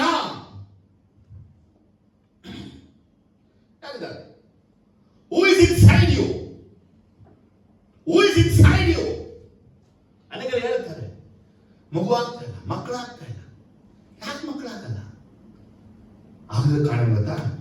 ಕ್ರಿಸ್ತನು ಬರಕ್ಕಿಂತ ಮುಂಚೆ ನೀವು ಪಾಪಿ. ಇನ್ನು ಕೆಲವರು ಕ್ರಿಸ್ತನು ಬಂದ ಮೇಲೆ ದೊಡ್ಡ ಪಾಪಿಗಳು. If you lose your virginity, how can God bless you? ಹಳೆ ಒಡಬಳತೆ ನಿನ್ನ ಕನ್ನಿಕೆಯನ್ನು ನೀ ಕಳ್ಕೊಂಡ್ ಬಿಟ್ರೆ ನಿನ್ ಜೀವನದಲ್ಲಿ ಆಶೀರ್ವಾದ ಬರೋದೇ ಕಷ್ಟ. ನಿನಗದು ಆ ಶಾಪ ನಿನ್ನ ಹಿಂದೆನೇ ಇರುತ್ತೆ. ಸೈತನ ಮುಖ್ಯ ಕಾರಣ ಬಂದ್ರೆ ಹೆಣ್ಣು ಮಕ್ಕಳ ಕನ್ನಿಕೆಯನ್ನ ಕಳ್ಕೊಬೇಕನ್ನಕ್ಕಾಗನೆ ಹುಡುಗರನ್ನ ಕಳಿಸಿ ಹಾಳು ಮಾಡ್ತಾನೆ. ಹುಡುಗರಿಗೊಂಥರ ಜಾಲಿ, ಇವಳನ್ನ ಹಾಳು ಮಾಡಿದೆ, ಅವಳನ್ನ ಹಾಳು ಮಾಡಿದೆ, ಸೈತನ ಅವ್ರನ್ನ ಅರ್ಪಿಸ್ಕೊಂಡ. ನಡೆದ ಘಟನೆ ಗೊತ್ತಾ? ಇವ್ರ ಜೀವನದಲ್ಲಿ ದೇವರ ಉದ್ದೇಶ, ದೇವರ ಆಲೋಚನೆ, ದೇವರ ಪ್ಲಾನ್ ಎಲ್ಲ ಕೊಲಾಪ್ಸ್ ಆಗೋಯ್ತು. ಇವ್ರನ್ನ ಪ್ರೀತಿಸು, ಅವಳನ್ನ ಪ್ರೀತಿಸು, ಅವಳನ್ನ ಪ್ರೀತಿಸು, ಅವ್ರ ಜೊತೆ ಡೇಟಿಂಗ್ ಮಾಡು, ಇವ್ರ ಜೊತೆ ಡೇಟಿಂಗ್ ಮಾಡು, ಅಲ್ಲೆಲ್ಲ ರೌಂಡ್ ಎಲ್ಲ ಹೊಡೆದ್ಬಿಟ್ಟು ಸಂಡೇ ಬಿಟ್ಟು ಅಲ್ಲೇ ಲೂಯ ಆರಾಧಿಸಬೇಕು ಆಡ್ಬಿಟ್ರೆ ಪವಿತ್ರ ಆತ್ಮ ಬರಲ್ಲ. ಗೊತ್ತಾ? ನಿಮ್ ದೇಹ ದೇವರ ಆಲಯ, ನಿಮ್ಮೊಳಗೆ ಪವಿತ್ರ ಆತ್ಮ ವಾಸ ಮಾಡ್ತಾರೆ. ಧೂಮಪಾನ ಎಷ್ಟು ತಪ್ಪುದೋ, ಮದ್ಯಪಾನ ಎಷ್ಟು ತಪ್ಪು, ಈ ಪಾಪಗಳು ಅಷ್ಟೇ ತಪ್ಪು. ಕಿರುವುದದು, ಚಾಡಿ ಹೇಳೋದು, ಸುಳ್ಳು ಹೇಳೋದು, ಹಾಕೊಡೋದು, ಹಿಂದೆ ಮಾತಾಡೋದು, ಮನೆ ಹೊಡೆಯೋದು, ಕುಟುಂಬ ಹೊಡೆಯೋದು, ಸಭೆ ಹೊಡೆಯೋದು, ಬಾಯಿನ ಸುಂಗಿ ಹಿಡ್ಕೊಂಡು ಎಲೆ ಅಡಿಗೆ ಹಾಕೊಂಡು ಅಗಿತಾ ದನಗಳಿಗೆ ಅಗಿತಾ ಕೂತ್ಕೊಂಡಿರೋದು ಎಲ್ಲ ಪಾಪಗಳೇ. ಈ ದೇಹವೇ ನಿನ್ನದಿಲ್ಲ ಅಂದ್ಮೇಲೆ ದೇಹಕ್ಕೆ ನೀನು ಒಳ್ಳೆದನ್ನ ಕೊಡು, ಡಯಟ್ ಮಾಡು, ದೇಹಕ್ಕೆ ಎಕ್ಸರ್ಸೈಸ್ ಕೊಡು, ಲಿಮಿಟ್ ಆಗಿ ತಿನ್ನು, ದೇವ್ರ ಮೆಚ್ಕೋತಾರೆ. ದೇಹನ ನೀನು ಹೆಂಗ್ ಕೊಡ್ಬೇಕು? ದೇವ್ರ ಕೊಟ್ಟ ದೇಹನ. ಮೊನ್ನೆ ಸ್ವಾಮಿ ವಿಷಯ ಸಭೆಯಲ್ಲಿ ಹೇಳಕ್ ಆಗಲಿಲ್ಲ. ಅದು ಲಾಸ್ಟ್ ಡೇ ಫಾಸ್ಟಿಂಗ್ ಪ್ರೇಯರ್ ಅಲ್ಲಿ ಸ್ವಾಮಿ ಹೇಳಿದ್ರು, ನಾನು ಮೊದಲು ನನ್ನ ಸಭೆಯಲ್ಲಿರುವಂತ ಗುಣ ಮಾಡ್ತೀನಿ. ಶಬ್ದನೇ ಬರ್ತಾನೆ. ನನ್ನ ಜನನ ಏನ್ ಮಾಡ್ತೀನಿ? ನಾನು ಗುಣ ಮಾಡ್ತೀನಿ, ಸ್ವಸ್ಥ ಮಾಡ್ತಿದ್ದೀನಿ. ಅದು ಅನೇಕ ಅನ್ಯ ಭಾಷೆಲ್ಲ ಬಂದಿಲ್ಲ, ಅನೇಕ ವಿಷಯಗಳು. ಕೆಲವರು ಮಾತ್ರ ಹೇಳಕ್ಕೆ ದೇವರ ಅನುಮತಿ ಉಂಟಾಯ್ತು, ಅಷ್ಟು ಮಾತ್ರ ಅವ್ರು ಹೇಳದೇನ. ಯಾಕೆ ಹೇಳ್ತೀನಿ ಗೊತ್ತಾ? ನಿಮಗೂ ನನಗೂ ಬಹಳ ವ್ಯತ್ಯಾಸ ಇದೆ. ನಾ ಕಣ್ಣು ಬಿಟ್ಕೊಂಡೆ ನಡೆದಾಡ್ಕೊಂಡೆ ದೇವರ ಆತ್ಮನ ಜೊತೆ ಮಾತಾಡ್ತೀನಿ. ನೀವು ಕಣ್ಣು ಮುಚ್ಕೊಂಡು ನೀವು ಮಾತ್ರ ಮಾತಾಡಕ. ನಾವು ಕೂತರು ನಿಂತರು ಎದ್ರು ಹೋದ್ರು ದೇವರ ಆತ್ಮ ಜೊತೆ ಮಾತಾಡ್ತೀನಿ. ನೀವು ಪ್ರೇಮ್ ಕೂತಾಗ ಮಾತ್ರ ಮಾತಾಡೋದು. ನನ್ನ ಹೆಂಡತಿನ ಜೊತೆನೇ ಇರ್ತಾಳೆ. ಅವಳು ದೊಡ್ಡ ಪ್ರಶ್ನೆ, ಯಾವಾಗ ದೇವ್ರ ಜೊತೆ ಮಾತಾಡ್ತಾಳೆ? ಇದೊಂದು ಪ್ರಶ್ನೆ ಉತ್ತರ ನನಗೆ ತಿಳಿಮ. ಯಾಕಂದ್ರೆ ಹೇಳಿಲ್ಲ, ದೇಹದ ಒಳಗೆ ದೇವರ ಆತ್ಮ ಇರೋದು. ನೀನ್ ನಮ್ಗೆ ಎಲ್ಲಿ ನೋಡ್ತಾ ಇರೋದು? ಯಾರ ದೇವರು ನೋಡಕ್ಕಾಗುತ್ತಾ? ಏಯ್, ನನ್ನ ಹಾರ್ಟ್ ನಿನ್ನಾನೇ ಇಟ್ಟಿದ್ದೀನಿ ಅಂತೀನಿ. ಅಲ್ಲಿ ಹೋದ್ರೆ ಮಗಳೇ ನೀನೇನು ಹೇಳಿದ್ದೀನಿ, ಮಗಳು ಮದುವೆ ಆದ್ರೆ ಅಳಿಯ ಇನ್ನ ಕೂಡ ಇಟ್ಟಿದ್ದೀನಿ, ಅವ ಮೊಮ್ಮಕ್ಕಳಾದ್ರೆ ಮೊಮ್ಮಕ್ಕಳು. ಇಲ್ಲಿ ಯಾರಿಗಾರ ಹೃದಯದಲ್ಲಿ ಕೇಳಿದ್ರೆ ಫಸ್ಟ್ ಹೆಂಡತಿ ಬರ್ತಾರೆ, ಹೆಂಡತಿಯಲ್ಲಿ ಮಕ್ಕಳು ಬರ್ತಾರೆ, ಮಕ್ಕಳಂದ್ರೆ ಅಳಿಯ ಬರ್ತಾರೆ, ಅಳಿಯ ಮೊಮ್ಮಕ್ಕಳು ಬರ್ತಾರೆ. ಮುಗೀತು, ಗಂಡಿನ ಜಾಗ ಹೋಯ್ತಾ? ಈ ಹಾರ್ಟ್ ಅಲ್ಲಿ ಯೇಸು ಸೃಷ್ಟಿ ಮಾಡಿದ್ರಿಂದ ಯೇಸು ಬಿಟ್ಟು ಬೇರೆ ಯಾಕೆ ಇರಕ್ಕಾಗಲ್ಲ. ನಾವು ಸುಳ್ಳು ಹೇಳೋದಲ್ಲ, ಸುಳ್ಳು. ನಮ್ಮ ದೇಹದಲ್ಲಿ ನಾವು ಪಾಪಗಳನ್ನ ಮಾಡಿಬಿಟ್ರೆ ಪವಿತ್ರಾತ್ಮನ ಒಳಗಿರಕ್ಕೆ ನಾವು ಅವಕಾಶ ಕೊಡ್ತಿಲ್ಲ.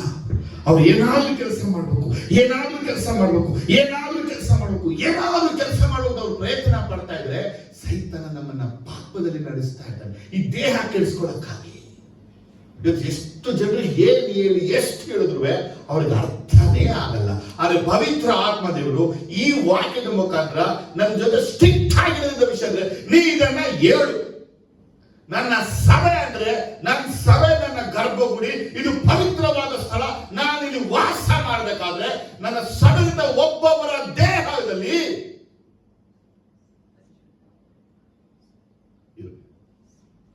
ಏನಿರ್ಬೇಕು, ಇರಲೇಬೇಕು. ರಿವೈವಲ್ ಇನ್ನೊಂದು ಲೆವೆಲ್ ಹೋಗ್ತಾ ಇದೀವಿ.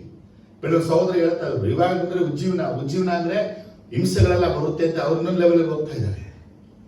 ಆದ್ರೆ ಸಭಿಕರೆಲ್ಲರೂ ಹಿಂಗ್ ಹೋಗ್ತಾ ಇದ್ರೆ ಜೊತೆಗೆ ಏನ್ ಬರ್ತದೆ ಗೊತ್ತಾ, ಜನ ಸೇರ್ತಾ ಸೇರ್ತಾ ಸೇರ್ತಾ ಸೇರ್ತಾ ಅಂಕಲ್ ಆಂಟಿ ಬ್ರದರ್ ಸಿಸ್ಟರ್ಗಳು ಜಾಸ್ತಿ ಆಗ್ಬಿಡ್ತಾರೆ ಸಭೆಯಲ್ಲಿ. ಬ್ರದರ್ಸ್ ಆಂಟಿಗಳು ಸಿಸ್ಟರ್ಸ್, ಬ್ರದರ್ಸ್ ಎಲ್ಲ ಬರ್ಬೇಕು, ಸಿಸ್ಟರ್ಸ್ ಎಲ್ಲ ಬರ್ಬೇಕು ನೋಡಿದ್ರೆ ಬ್ರದರ್ಸ್ ಸಿಸ್ಟರ್ ಪಾರ್ಕ್ ಕೂತ್ಕೊಂಡ್ಬಿಟ್ಟಿದೆ. ಇಲ್ಲ ಬ್ರದರ್ ಸುವಾರ್ತೆ ಸಾರಕ್ಕಾಗಿ ಬಂದು ಹಾಗೆ ಸ್ವಲ್ಪ ಟಯರ್ಡ್ ಆಯ್ತು, ಅದಕ್ಕೆ ನಾವು ಪಾರ್ಕ್ ಕೂತಿದ್ದೀವಿ ಅಂತೀವಿ. ನೀವ್ ಹೇಳಿದ್ ನನ್ಗೆ ಅರ್ಥ ಆಯ್ತಮ್ಮ. ಹಾಗೆ ಬ್ರದರ್ ಕಣ್ಣಿಗೆ ಹೆಂಗ್ ಕಾಣ್ತದು ಬ್ರದರ್? ಮನುಷ್ಯರು ಯಾರ பேர் சொல்ல மாட்டேன், ஆனா எங்க 2 பேரும் பார்க்ல உட்காந்து பேசிஇருந்தாங்க. ಈಗ ನಮ್ಮ ಸಭೆ ಆಗ್ಬೇಕಾ ಜೋರಾಗಿ ಹೇಳಿ. ನಿಮ್ ದೇಹದ ಮನೆ ಸಭೆ ಹೇಳುತ್ತೆ ಕೆಲವು, ನೀವು ನಿಮ್ಮ ಹೆಂಡತಿ ಪರಿಶುದ್ಧವಾಗಿರ್ಬೇಕು. ನಿಮ್ ದೇಹ ಮದುವೆ ಆಗೋ ತನಕ ಪರಿಶುದ್ಧವಾಗಿರ್ಬೇಕು. ಮದುವೆಗಿಂತ ಮುಂಚೆ ಪರಿಶುದ್ಧವಾದ ಸ್ಥಳದಲ್ಲಿ ನೀವು ಮದುವೆ ಆಗೋಕ್ಕಿಂತ ಮುಂಚೆ ಕನ್ನಿಕತ್ವನ ಕಳ್ಕೊಂಡ್ರೆ ನಿಮ್ ಮೇಲೆ ಶಾಪ. ನಿಮ್ಮೊಳಗೆ ಇಚ್ಛೆ ಆತ್ಮವಾಸವಾಗಿದೆ. The spirit of lust against to Holy Spirit. ಪರಿಶುದ್ಧ ಆತ್ಮನ ಇಷ್ಟಪಡದಂತ ಕಾರ್ಯ ಅದು. ಆದ್ರೆ ನಿನಗೆ ಅಂತ ದೇವರು ಹೆಂಡತಿಯನ್ನು ಕೊಟ್ಟಾಗ ಮಾತ್ರವೇ. ಆದ್ರೂ ಹೆಂಡತಿನವೇ ಹೆಚ್ಚು ಪ್ರೀತಿ ಇಡಂಗಿಲ್ಲ, ನಿನ್ ಪ್ರೀತಿಯೆಲ್ಲ ದೇವರೇ ಆಗಿರ್ಬೇಕು. ಹೆಸರಿಗೆ ವಿಷಯ ಅರ್ಥ ಆಯ್ತು. ಒಂದು ವೇಳೆ ಇಂಥ ಪಾಪ ನಿಮ್ಮೊಳಗಿದ್ರೆ ಇವತ್ತು ಬಿಟ್ಬಿಡಿ. Leave today. ನೀವು ಕರ್ತನ ಸಂಬಂಧದಲ್ಲಿ ಇರಿ. ಹೇಳ್ಬೋದು ನಿಮ್ ಕಷ್ಟ ಹಂಗಾಗಲ್ಲ ಅಂತ. ಪವಿತ್ರ ಆತ್ಮ ನಿಮ್ಮ ಒಳಗೆ ಬಂದ್ಬಿಟ್ರೆ ನಿಮ್ಮ ಲೈಫಲ್ಲಿ ಟ್ರಾನ್ಸ್ಫಾರ್ಮೇಶನ್ ಇದೆ. ನಾವೇನೆಲ್ಲ ಪಾಪ ಮಾಡ್ತಿದ್ವೋ ಅದ್ರ ಎಲ್ಲದ ಬಿಡುಗಡೆ ಮಾಡಿ ನಮ್ಮನ್ನು ಪರಿಶುದ್ಧವಾಗಿರ್ತಾರೆ ಪವಿತ್ರ ಆತ್ಮ ದೇವರು. ನಾನು ಕೊನೆ ಮಾತನ್ನ ಹೇಳ್ತೀನಿ, ಸ್ವಲ್ಪ ವಿಷಯ ದಯವಿಟ್ಟು ನನ್ನ ಸಹಿಸ್ಕೊಳ್ಳಿ. ದೇವರು ನಿಮ್ಮ ಮುಖಾಂತರ ದೊಡ್ಡ ಕಾರ್ಯ ಮಾಡ್ತಾ ಇದ್ದಾನೆ. ನಾವು ಕಳೆದ ವಾರ ನಾವು ಪ್ರಾರ್ಥನೆ ಮಾಡಿದ್ವು, ನಮ್ಮ ಸಭೆಯಲ್ಲಿ ಎಲ್ಲ ಪವಿತ್ರ ಆತ್ಮ ಹೊಂದಬೇಕು. ಪ್ರೇರ್ ಮಾಡಿಲ್ವ? ಆದರೆ ಕಳೆದ ದಿನಗಳಲ್ಲಿ ನಡೆದಂತ 5 ದಿನ ಕೂಟದಲ್ಲಿ ಅನೇಕರು ಪವಿತ್ರ ಆತ್ಮನ ಹೊಂದಿಕೊಂಡ್ರು. ನಮ್ಮ ಪ್ರಾರ್ಥನೆ ದೇವರು ಕೇಳ್ತಾ ಇದ್ದಾನೆ. ಏಸಪ್ಪ ಹೇಳಿದ ವಿಷಯ ಏನು ಗೊತ್ತಾ? ನೀವು ಮಾಡಿದ ಎಲ್ಲಾ ಪ್ರಾರ್ಥನೆಗಳನ್ನ ಕೇಳಿದ್ದೇನೆ, ಆ ಉತ್ತರಗಳನ್ನ ಬರುವಂತ ಸಮೀಪವಾಗಿದೆ. ಯಾಕಂದ್ರೆ ನಾವು 3 ವರ್ಷಗಳಿಂದ ಸೆಕೆಂಡ್ ಸರ್ವಿಸ್ 1 ಗಂಟೆಗಳ ಕಾಲ ಪ್ರಾರ್ಥಿಸ್ತೀವಿ, ಸಭೆಗಾಗಿ, ಪಟ್ಟಣಕ್ಕಾಗಿ, ರಾಜ್ಯಕ್ಕಾಗಿ. ಎಸ್ ಸ್ವಾಮಿ ವಿಷಯ ಅಂದ್ರೆ ಬಹಳ ಜಾಸ್ತಿ ನಿಮಗೆ ಮಕ್ಕಳ ಅಂದ್ರು. ಏನಮ್ಮ ಜೋರಾಗಿ ಹೇಳಿ, ಅದ್ರ ಅರ್ಥ ಏನು?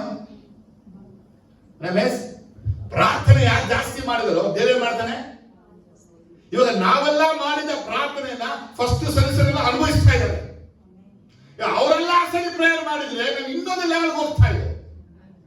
ಆದ್ರೆ ನಾವು ಸ್ವಲ್ಪ ಜನ ಕೂಡಿ ಮಾಡಿರುವ ಪ್ರಾರ್ಥನೆ ನಿಮಿತ್ತವಾಗಿ ಫಸ್ಟ್ ಸರ್ವಿಸ್ ಅಲ್ಲಿ ಈಗ ಪವಿತ್ರಾತ್ಮನ ಕ್ರಿಯೆಗಳು.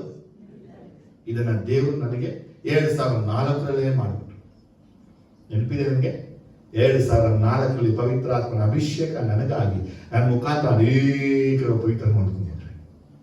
ಅರೆ ಈಗ 20 ವರ್ಷ ಆಗಿದೆ ಅಂದಮೇಲೆ LKG ಇದೀನ LKG ಅರೆ LKG ಇವತ್ತು ನಮ್ಮ ಲೆವೆಲ್ ಅಲ್ಲಿ ಹೋಗ್ಬಿಟ್ಟಿದೆ. ನನ್ನ ಸ್ವಾಮಿ ಹೇಳ್ತಾ ಇದ್ರು, ನಿಮ್ಮ ಸಹೋದರನ ಆತ್ಮದಿಂದ ತುಂಬಿದ್ದೀನಿ. ನಮ್ಮನ್ನ ಇಷ್ಟು ವರ್ಷ ಪ್ರೇಯರ್ ಮಾಡೋದಕ್ಕಿಂತ ಈ ದಿನಗಳಲ್ಲಿ ಬೇಕು ಪ್ರೇಯರ್ ಮಾಡ್ತಾ ಇದ್ರು. ಮುಂದೆ ಸಿಗಲ್ಲ, ಮುಂದೆ ಇರುತ್ತೆ ಸೀಕ್ರೆಟ್. ದೇವ್ರು ನನಗೆ ಜನವರಿ 50 ಹೇಳುವಾಗ ದೇವ್ರಿಗೆ ಏನೆಲ್ಲ ಮಾತಾಡ್ಕೊಂಡ್ ಬಂದ್ರು, ಅದರಲ್ಲಿ ಕೆಲವು ವಿಷಯಗಳೆಲ್ಲ ನೆರವೇರ್ತಾ ಬರ್ತಾ ಇದೆ. ಮುಂದೆ ಹೇಳ್ತೀವಿ ದೇವ್ರು ಹೆಂಗೆ ನಮ್ಮ ಸಭೆಯಲ್ಲಿ ಕೆಲಸಗಳನ್ನ ಮಾಡ್ತಾರೆ. ಆದ್ರೆ ಇಷ್ಟು ನಾವು ಪ್ರೇಯರ್ ಮಾಡಿದ್ರೆ ರಿವೈವಲ್ ಯಾಕೆ ಬರುತ್ತೆ? ಹೆಂಗೋ ದೇವ್ರ ಪ್ರಕಟಣೆ ಇದುವರೆಗೂ ಕೊಟ್ಟಿಲ್ಲ. ಕೊಡ್ರ ಯಾಕೆ ಕೊಟ್ಟಿಲ್ಲ ಅಂತಂದ್ರೆ ಸಭೆಯಲ್ಲಿ ಪವಿತ್ರ ಫಸ್ಟ್ ಒಳಗೆ ಬಂದು ವಾಸ ಮಾಡಬೇಕು. ಸಭೆಯಲ್ಲಿ ಎಲ್ಲರ ಮನಸ್ಸು ಒಂದಾಗಿರ್ಬೇಕು, ಎಲ್ಲ ಹೃದಯ ಒಂದಾಗಿರ್ಬೇಕು, ಆತ್ಮದ ಭಾರ ಬೇಕು. ಅಳಿದೋಗುವ ಆತ್ಮಗಳಿಗೆ ಪ್ರಾರ್ಥಿಸುವ ಭಾರ ಬೇಕು. ದೇಹದ ಇಚ್ಛೆ ಇಸ್ಕೊಳ್ಳೋಕ್ಕಾಗಿ ಓಡೋದಲ್ಲ. ಇವತ್ತೊಂದು ತೀರ್ಮಾನವನ್ನ ಮಾಡಿ ನೀವು, ದೇವರೇ ನೈಂದೆಲ್ಲ ಇರಲ್ಲ, ಬಿಟ್ಕೊಡ್ತೇನೆ. ಈ ದೇಹ ನಂದಿಲ್ಲ ಗೊತ್ತಾಗೋಯ್ತು. ಈ ದೇಹದಲ್ಲಿ ನಿಮ್ಮ ಇಷ್ಟನೇ ನಡಿಬೇಕು. ನಿಮ್ಗೆ ಯಾವ್ದೆಲ್ಲ ಇಷ್ಟ ಇಲ್ಲ ಅದನ್ನ ಇವತ್ತು ನಾನು ಬಿಟ್ಬಿಡ್ತೀನಿ. ಎಷ್ಟು ಜೋರಾಗಿರ್ತಾರೆ ಮಹೇಶ್? ಹಾಗೆ ಎದ್ದು ನಿಂತ್ಕೋತೀರಾ? ಏನ್ ಪ್ರೇರ್ ಮಾಡೋಕೆ ನಾವು ಅಂಬಿಕವರೇ? ನಿಮ್ಗೆ ಏನೆಲ್ಲ ಇಷ್ಟ ಇಲ್ಲ, ನಾಳೆಗೆ ನಿಮ್ದಲ್ಲ. ನಾಳೆಗೆ ಹರಿ ಬಿಡೋದು, ನಾಳೆಗೆ ಮಾತಾಡೋದು, ರೇಗೋದು, ಗಂಡನಿಗೆ ಮರ್ಯಾದೆ ಮಾಡೋದು ನಾಳೆಗೆ ನಿಮ್ದಲ್ಲ, ಕಣ್ಣು ನಿಮ್ದಲ್ಲ, ಮೂಗು ನಿಮ್ದಲ್ಲ, ಕಿವಿ ನಿಮ್ದಲ್ಲ, ಹೃದಯ ನಿಮ್ದಲ್ಲ, ಲಿವರ್ ನಿಮ್ದಲ್ಲ, ನಿಮ್ಮ ಪ್ರೈವೇಟ್ ಪಾರ್ಟ್ ಸಹ ನಿಮ್ದೆ ಅಲ್ಲ. ಅದು ದೇವರದೇ. ಅದನ್ನ ಮೈಂಡ್ ಇಟ್ಕೋಬೇಕು. ಹೇಗೆ ಧೂಮಪಾನ ಮದ್ಯಪಾನ ಎಲ್ಲ ಕೆಟ್ಟದಾಗಿದೆಯೋ, ನಿಮ್ಮ ಒಳಗಡೆ ಯಾವುದು ಕೆಟ್ಟದ್ದು ಇರಬಾರ್ದು. You have to fear God. ದೇವರಿಗೆ ಭಯ ಪಡಬೇಕು. ನಿಮ್ಮ ಕೈಗಳನ್ನ ಎತ್ತಿಕೊಂಡು ಹೇಳಿ, ಒಂದು ವೇಳೆ ನೀವು ಯೇಸಪ್ಪನ ಬಳಿ ಬರಕ್ಕಿಂತ ಮುಂಚೆ ಪಾಪಗಳನ್ನ ಮಾಡಿಬಿಟ್ಟಿದ್ರೆ ಅದನ್ನ ಕ್ಷಮಾಪಣೆ ಕೇಳಿ. ಯೇಸಪ್ಪನ ಬಳಿ ಬಂದು ನೀವು ಪಾಪ ಮಾಡಿದ್ರೆ ಕ್ಷಮಾಪಣೆನ ಕೇಳಿ. ಯಾಕಂದ್ರೆ ಶಾಪ ಅದು. ಪವಿತ್ರಾತ್ಮ ಒಳಗೆ ವಾಸ ಮಾಡಕ್ಕಾಗಲ್ಲ. ಪವಿತ್ರಾತ್ಮ ಒಳಗಿರಕ್ಕಾಗಲ್ಲ. ಪವಿತ್ರಾತ್ಮ ಒಳಗಿರಕ್ಕಾಗಲ್ಲ.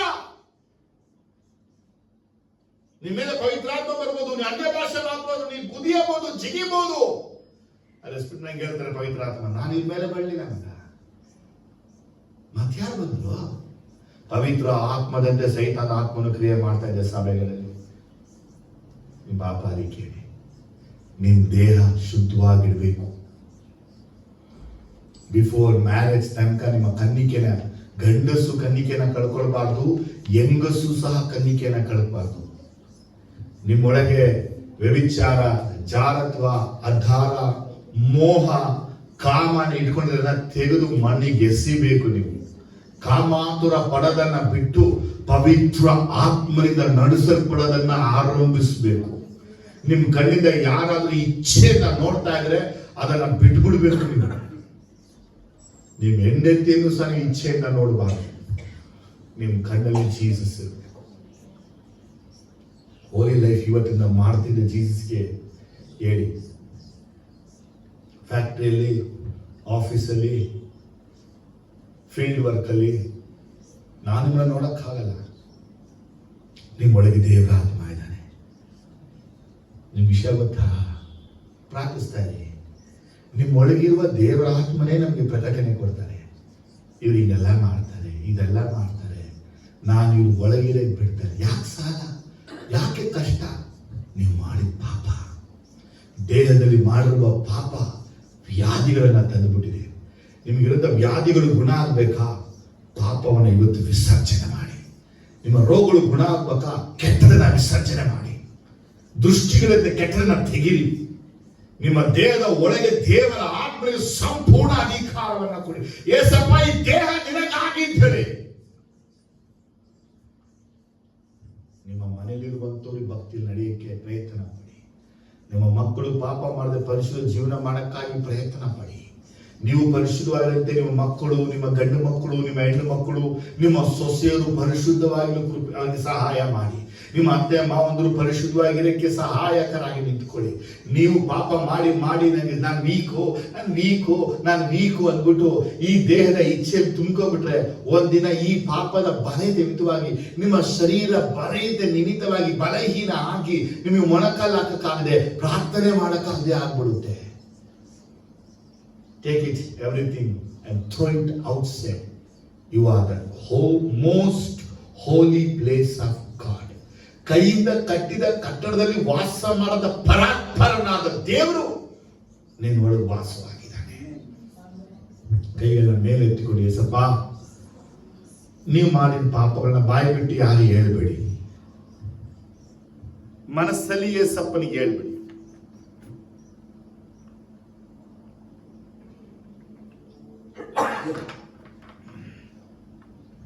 ನನ್ನ ಕ್ಷಮಿಸಪ್ಪ, ನಾನು ಗೊತ್ತಿಲ್ಲ ಮಾಡ್ಬಿಟ್ಟೆ, ನಾ ಬೇಕಂತ ಮಾಡ್ಬಿಟ್ಟೆ. ಏಸಪ್ಪ, ಪಶ್ಚಾತ್ತಾಪ ಪಡಿ. ಏಸಪ್ಪ, ನೋಡ್ಬಾರ್ದಲ್ಲ ನೋಡಿ, ಪರರ ಹೆಂಡತಿ ಜೊತೆ ಸಹವಾಸವನ್ನ ಮಾಡಿ, ದೇಹ ಸುಖಕ್ಕಾಗಿ ತೃಪ್ತಿಗಾಗಿ ಹೋಗಿ ಎಲ್ಲೂ ತೃಪ್ತಿ ಹೊಂದಲಿಲ್ಲ ಯೇಸಪ್ಪ. ಈ ಇಚ್ಛೆ ಆತ್ಮದಿಂದ ನನ್ನ ಬಿಡುಗಡೆ ಮಾಡು.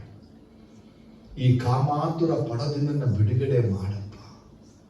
ಈ ಸೆಕ್ಷುವಲ್ ಡಿಸೈರ್ ನನ್ನ ಬಿಡುಗಡೆ ಮಾಡು. ಈ ಸೆಕ್ಷುವಲ್ ಇಮಾರ್ಟಲಿಟಿಯಿಂದ ನನ್ನ ಬಿಡುಗಡೆ ಮಾಡು. ನನ್ನ ಕಣ್ಗಳು ಪರಿಶುದ್ಧ, ನನ್ನ ಮನಸ್ಸು ಪರಿಶುದ್ಧ, ನನ್ನ ಹೃದಯ ಪರಿಶುದ್ಧ. ನೀವು ನನ್ನನ್ನು ಬಿಡಿಸಿ ನೀವು ಮಾಡಿದ್ರಿ ಅಪ್ಪ. ನನ್ನನ್ನು ಆಲಯವಾಗಿ ನೀವು ಮಾಡಿಟ್ಟಿದ್ರೆ ನಾನು ಮತ್ತೆ ಅದನ್ನು ಕೆಡಿಸ್ತಾ ಇದ್ದೀನಿ. ಅವತ್ತು ಆರಂಭದಲ್ಲಿ ಆಲಯವನ್ನು ಶುದ್ಧ ಮಾಡಿದ್ರಿ, ಅಂತ್ಯದಲ್ಲೂ ಆಲಯವನ್ನು ಶುದ್ಧ ಮಾಡಿದ್ರಿ. ಮುಂದೆ ಹೋದ್ರೆ ಕಳ್ಳರ ಗವಿ ಆಗ್ಬಿಟ್ಟಿತ್ತು. ಇವತ್ತು ನಮ್ಮ ದೇಹವು ಕಳ್ಳರ ಗವಿ ಪರಿಸ್ಥಿತಿ ಬಂದ್ಬಿಟ್ಟಿದೆ. ನಾವು ಯಾವಾಗಲೂ ಕೂತಾಗ, ನಿಂತಾಗ, ಎದ್ದಾಗ ಅಲ್ಲ, ಊಟದ ಬಗ್ಗೆ ಯೋಚನೆ ಮಾಡ್ತೀವಿ, ಪಾಪದ ಬಗ್ಗೆ ಯೋಚನೆ ಮಾಡ್ತೀವಿ. ಎರಡೇ ಗೊತ್ತಿರೋದು, ಒಂದು ದೇಹದ ಒಳಗಡೆ ಪಾಪ ಮಾಡು, ಇನ್ನು ದೇಹದ ಒಳಗೆ ಒಂದು ಪಾಪ ಮಾಡು. ಒಂದು ಸೇವಿಸುವ ಪಾಪ, ಇನ್ನೊಂದು ವಿಸರ್ಜಿಸುವ ಪಾಪ. ಈ ದೇಹ ಆಗ್ಬಿಡದೆ ಕಳ್ತಾನೆ. ನಮ್ಮನ್ನು ಕ್ಷಮಿಸು. ಇವತ್ತಿನಿಂದ ನಾವು ಯಾರ ಜೊತೆ ಪಳಗಿದ್ರು, ಯಾರ ಜೊತೆ ಸೇರಿದ್ರು ನಮ್ಮೊಳಗೆ ದೇವರ ಆತ್ಮ ಇದರಂತ ಭಕ್ತಿಯಿಂದ ನಡ್ಕೊಳ್ತೀವಿ. ನಾವು ಶುದ್ಧವಾದ ಕಣ್ಣುಗಳಿಂದ ಅಕ್ಕ ತಂಗಿ, ಅಣ್ಣ ತಮ್ಮ, ಅಮ್ಮ ಅಪ್ಪ ಅಂತೇಳಿ ಕರೀತೀರಪ್ಪ. ನಮ್ಮ ಕಣ್ಣುಗಳನ್ನು ಶುದ್ಧಿ ಮಾಡು. ಈ ಪಾಪದ ಕಣ್ಣನ್ನು ತೆಗೆದುಬಿಡಪ್ಪ. ಈ ಪಾಪದ ಮನಸ್ಸನ್ನು ತೆಗೆದುಬಿಡು ಕರ್ತನೆ. ಈ ಇಚ್ಛೆ ನಮ್ಮಿಂದ ತೆಗೆದು ಎಸ್ತು ಬಿಡು ಕರ್ತನೆ. ಹೆಣ್ಣು ಮಕ್ಕಳದೆಲ್ಲ ಇಚ್ಛೆನ ತೆಗಿಯಪ್ಪ, ಗಂಡು ಮಗದ ಇಚ್ಛೆನ ತೆಗಿಯಪ್ಪ. ಅವಳ ಹೆಂಡತಿ ಮಾಡ್ಕೋಬೇಕು, ಇವಳನ್ನ ಹೆಂಡತಿ ಮಾಡ್ಬೇಕು, ಇವಳು ಗಂಡ ಆಗ್ಬೇಕು ಅಂತ ಎಲ್ಲಾದ್ರೂ ನಮ್ಮನ್ನ ತೆಗಿಯೇಸು ಸ್ವಾಮಿ. ನಮ್ಮ ಕಣ್ಗಳು ಪರಿಶುದ್ಧ ಮಾಡಪ್ಪ. ರೋಡಲ್ಲಿ ಹೋಗುವಾಗ ಬರುವಾಗಲೂ ನಾವು ಪರಿಶುದ್ಧವಾಗಿರೋಕ್ಕೆ ನಮಗೆ ಸಹಾಯ ಮಾಡಪ್ಪ. ನೀವು ನಮ್ಮ ಒಳಗಿದ್ದೀರಾ ಅಂತ ನಮ್ಗೆ ಅರ್ಥ ಆಗಿದೆ. ನಮ್ಮ ದೇಹದಲ್ಲಿ ಇನ್ನೂ ನಾವು ಇಂಥ ಪಾಪಗಳನ್ನ ಆಳಗೊಳಿಸದೆ ಪವಿತ್ರಾತ್ಮನೆ ನೀವು ಆಳಬೇಕಾಗಿ ಓನರ್ ಆಗಿರುವಂತ ಜೀಸಸ್ ನಿಮ್ಗೆ ಒಪ್ಪಿಸಿಕೊಡ್ತಾ ಇದ್ದಾರೆ. ನಮ್ಮನ್ನು ಬದಲಾಯಿಸಿ, ನಮ್ಮನ್ನು ಮಾರ್ಪಡಿಸಿ ಕರ್ತನೆ. ನಮ್ಮ ಜೀವನ ಬದಲಾವಣೆ ಮಾಡಪ್ಪ. ನಮ್ಮ ಸ್ವಭಾವ ಬದಲಾವಣೆ ಮಾಡು, ನಮ್ಮ ನಡತೆ ಬದಲಾವಣೆ ಮಾಡು, ನಮ್ಮ ಗುಣಗಳೆಲ್ಲ ಬದಲಾವಣೆ ಮಾಡು ಜೀಸಸ್. ಹೊಲಸು ಮಾತು, ಅಸಹ್ಯ ಮಾತು, ಹೇಸಿಗೆ ಮಾತುಗಳಿಂದ ನಮ್ಮ ಬಾಯಿನ ಕೆಟ್ಟೋಗಿದೆ, ಶುದ್ಧ ಮಾಡಪ್ಪ. ಮಾತಿದ್ರೆ ಒಡೆಯೋದು, ಬಡಿಯೋದು, ಕೂಗೋದು, ಕಿಂಚೋದು ಕರ್ತನೆ, ಇವುಗಳಿಂದ ನಮ್ಮ ಬಾಯಿ ಹೊಲಸಾಗಿದೆ. ನಮ್ಮ ಬಾಯನ್ನು ಶುದ್ಧ ಮಾಡಪ್ಪ. ನಮ್ಮ ಕಿವಿಗಳು ಬರೀ ಕೇಳದ ಸಂಗತಿನ ಕೇಳ್ತಾ ಇದೆ. ನಮ್ಮ ಕಿವಿಗಳನ್ನ ಶುದ್ಧ ಮಾಡಪ್ಪ. ನಮ್ಮ ಕೈ ಕೆಲಸನ ಶ್ರಮಿಸ್ಬಿಡು ಕರ್ತಾನೆ. ಕೈ ಕೆಲಸ ಎಲ್ಲ ಮಾಡಬಾರ್ದು ಕರ್ತಾನೆ. ಕಾಲದಲ್ಲಿ ಅಲ್ಲಿಗೆ ಹೋಗು, ಇಲ್ಲಿಗೆ ಹೋಗು, ಅವ್ರ ಜೊತೆ ಹೋಗು, ಇವ್ರ ಜೊತೆ ಹೋಗು, ಅವ್ರ ಮನೆಗೆ ಹೋಗು, ಇವ್ರ ಮನೆಗೆ ಹೋಗು, ಅಂತರ ಮನೆಗೆ ಹೋಗು, ಎಲ್ಲ ಬಿಟ್ಬಿಡ್ಬೇಕು ಕರ್ತಾನೆ. ನಿನ್ನ ಪಾದದಲ್ಲಿ ಕುಳಿತುಕೋಬೇಕು ಕರ್ತಾನೆ. ನಾವು ಅವ್ರ ಸಹವಾಸ, ಇವ್ರ ಸಹವಾಸ ಬಿಟ್ಟು ನಿನ್ನ ಪಾದದಲ್ಲೇ ಇರಕ್ಕೆ ನಮಗೆ ಸಹಾಯ ಮಾಡಪ್ಪ. ನಮ್ಮ ಉಳಿದ ಯೋಚನೆಗಳು, ಉದ್ದೇಶಗಳು, ಸಂಕಲ್ಪಗಳು ಯೇಸಪ್ಪನಿಗೆ ಸಮರ್ಪಕವಾಗಿರಲಿ ಕರ್ತನೆ.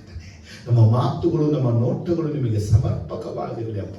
ಈ ದೇವರ ಆಲಯ, ಪರಿಶುದ್ಧ ಆಲಯ, ಪವಿತ್ರಾತ್ಮ ವಾಸ ಮಾಡ್ತಾ ತಿಳಿದು ನಾವು ಈ ದಿನ ಮೊದಲುಗೊಂಡು ಇನ್ನ ಬರಲಿಕ್ಕೆ ತನಕ ನಮ್ಮ ದೇಹದಲ್ಲಿ ಪಾಪ ಇರಬಾರ್ದು, ಪವಿತ್ರಾತ್ಮ ಇರಬೇಕು. ಅಂತ ಪರಿಸ್ಥಿತಿ ಬರುವಾಗ ಯೋಸೇಫನ ಕಾಪಾಡಿದಾಗ ನಮ್ಮನ್ನ ಕಾಪಾಡಬೇಕು ಕರ್ತನೆ.